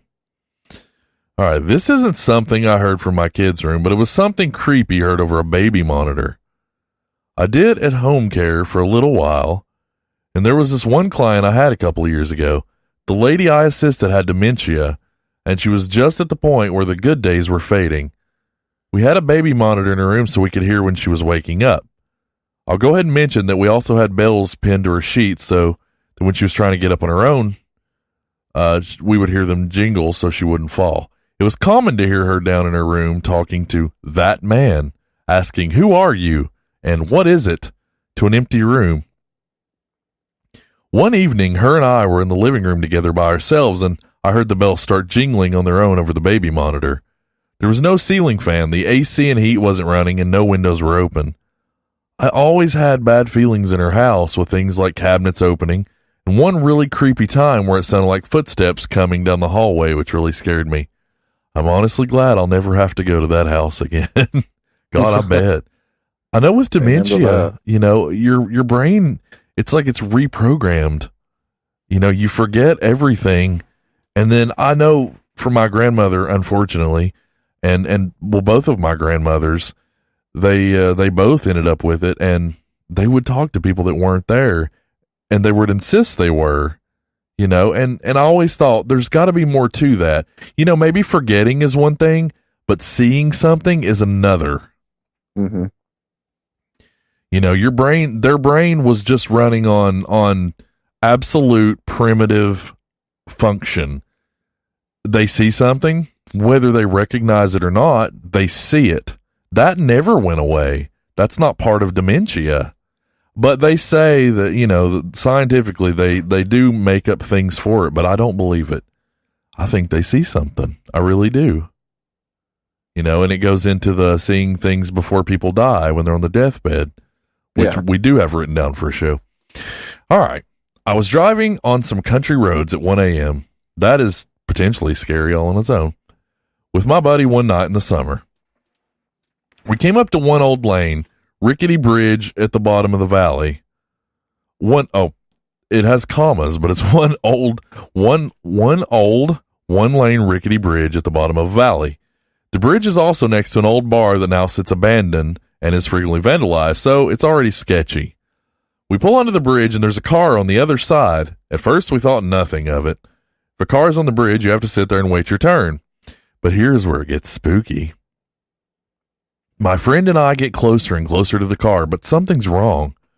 We see a white glove waving at us about halfway to the other side. As we are almost across the bridge, we see the person waving his glove has an expressionless mask on. Needless to say, we freak, as we have to slowly weave around the car and stare face to face with the person still waving. We drive off scared, but have to take the same road back. We get to the bottom of the hill. The car is still there, but there's no one inside. We kind of look around for a second, but we go on and haven't been back since. Yeah, you don't go back. You don't go back. It's like they say with an X, you don't go back. You know. All right. This happened to a friend of mine. Not mine personally. That's what this says. It's a Sunday. She comes home to her apartment from running errands around 1 p.m.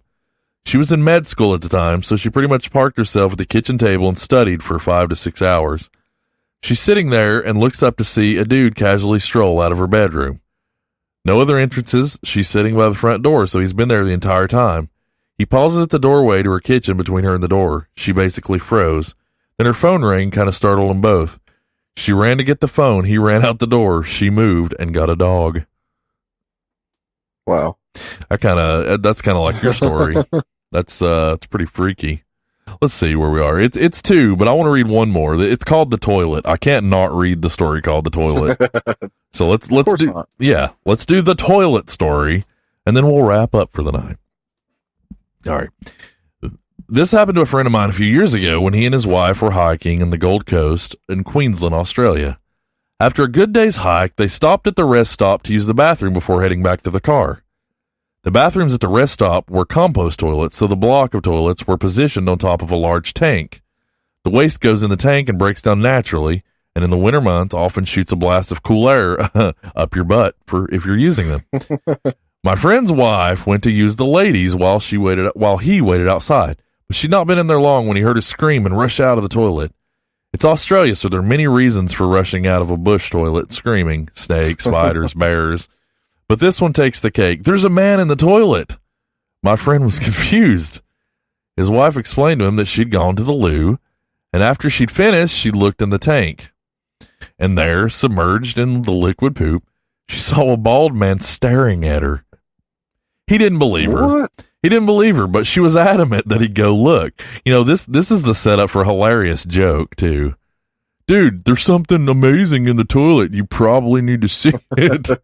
All right, so he went to look in the ladies' room, and with the flashlight from his iPhone, he illuminated the poo pool. to get a better look. They called it that. I shouldn't have even read that. It's ridiculous. He couldn't see anything, but he was certain there was someone hiding in the tank watching people use the toilet. As they were leaving and still arguing about it when they were approached by a man, "Excuse me, but you see something weird in the toilet?" My friend's wife answered, "Yes. This is all just, I've got 1,000 jokes rolling out right now." The man replied, "Was it a man?"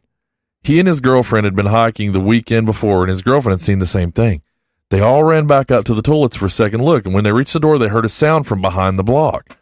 My friend and their new acquaintance went around to look in the back of the tank.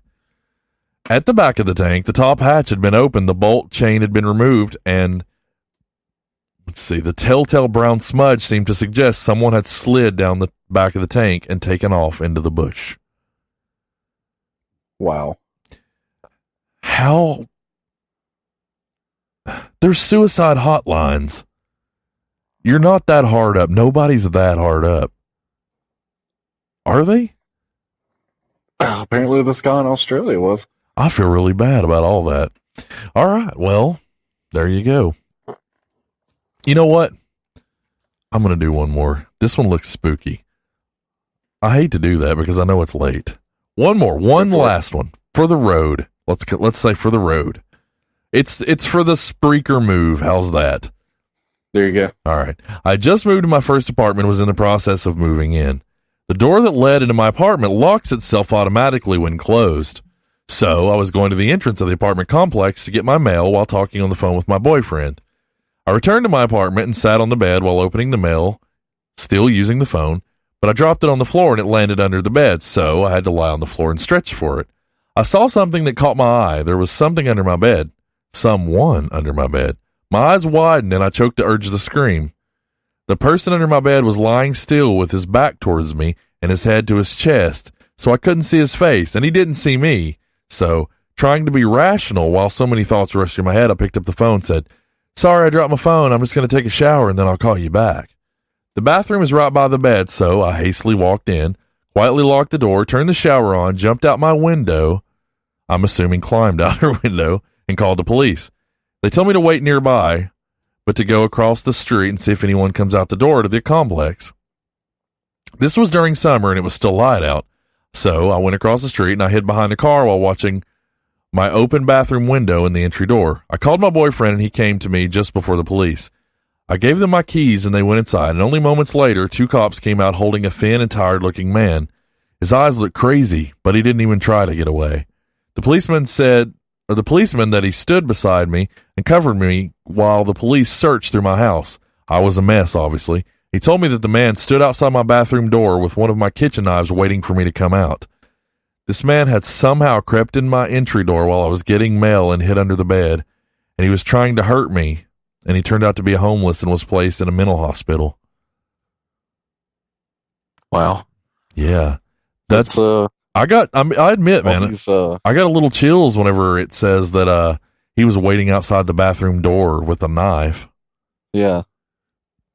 Jeez. All these stories of intruders. It's creepy stuff, man. It really is.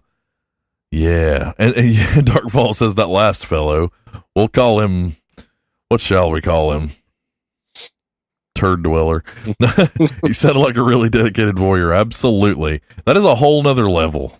That guy stinks. All right. So here's our show for the night. We are absolutely done. What do you think? Did you like Spreaker, folks? Dark Falls, it looks like you're the only person who signed up to tell us. Hopefully other folks who are listening will tell us, but we'll see. Let us know what you thought. Do you like Spreaker? Do you like how it works? Is it complicated? What do you prefer? Do you prefer MixLR? Honest feedback would be great. We'd appreciate it. You're welcome to tell Ryan on Facebook, or you're welcome to say it here. Write it into the side however you want. And that goes for everybody. If you're on our Facebook, send it in. If you're not, midnightspookhouse.com. Click on the contact us link. Yeah. It's that simple. We want to know what you think. We want to improve for you. Right, Ryan? That's it. Absolutely. Yeah. Darkfall says he's good either way. He likes it. I personally really like this. I don't think for Ryan it probably made much difference, did it? I don't know. I think Spreaker looks a lot cooler anyway. I think so too. I think it's got our little album picture there, and when we do Retro After Dark, it's going to have that one. Then I'll podcast on your grave. It'll have that one. I think it'll be fun. I think we should stick with it. Sounds good to me. Yeah. All right. So the next show we'll do here, I'll probably still pop in MixLR. There was folks who didn't make it to the show tonight. I don't guess, unless they just didn't register. They didn't sign up and talk to us. We'll probably go about 30 minutes earlier on Tuesday night and kind of guide everybody over to Spreaker. I think it wouldn't hurt to maybe do that again. Make sure we get everybody on board. And yeah, so we look forward to your feedback, and go to the website, midnightspookhouse.com. On Twitter, at the Spook House. On Facebook, the Midnight Spook House. So plenty of avenues. On here, I will put the rest of the Rad and I'll podcast on your grave shows, but all of the Spook House radio shows are up, except for tonight's. I probably won't instantly put up tonight's, but I may. It doesn't matter either way. They're all here, so listen and enjoy. Okay, Ryan, you go ahead. Anything else you want to add, and we'll get out of here. You nailed it, dude. Thank you, everybody, for listening in. I just found out that Crystal listened in, and it was her birthday today. So happy birthday! Well, happy birthday, Crystal! Very cool. Midnight. So I guess her birthday was yesterday. So happy belated Spook House Radio kind of birthday, because we're always late. Yeah. Darkfall says he does think it's easier to read the comments. I'm not actually able to see how many unsigned listeners live. But I can after the show, which is kind of cool. Now on MixLR, I can tell live somewhat. It's not very accurate. And then like it'll say like there's 16 listeners. Like a couple shows ago, there was 16 at once, I remember. And after the show, it said we had 33 unique listeners. I don't really know what to make of that. You know, I don't know if that's different times, people who might have refreshed, who left and came back. I think Spreaker should help clear up some of that confusion, hopefully. We're not getting IP addresses or anything like that'll identify you guys personally. Just statistics to help us understand what we're doing. That's all. So completely safe and really cool for us if you guys can go with it. All right. Well, I mean, that's the show. What are we going to do next week, Ryan? Do you know? What are we going to do on All Podcasts on Your Grave? Do you know? Because I don't know. I don't know yet. Yeah, if you have any ideas for what you'd like to hear on our horror show, write in and tell us, Facebook us, email us, whatever. And we're always looking for those listener questions too. Yes, we are. Those are always fun. Yeah, we actually got through them, and it did make for a whole episode. I think there's probably still a few sitting around in the inbox, but we'll get them. We'll catch up on them. That's what we do. All right. Well, you guys have an amazing night. Thank you for tuning in. Thank you for coming over. We love you. And yeah, that's it. Good night. Thanks, everyone. Good night.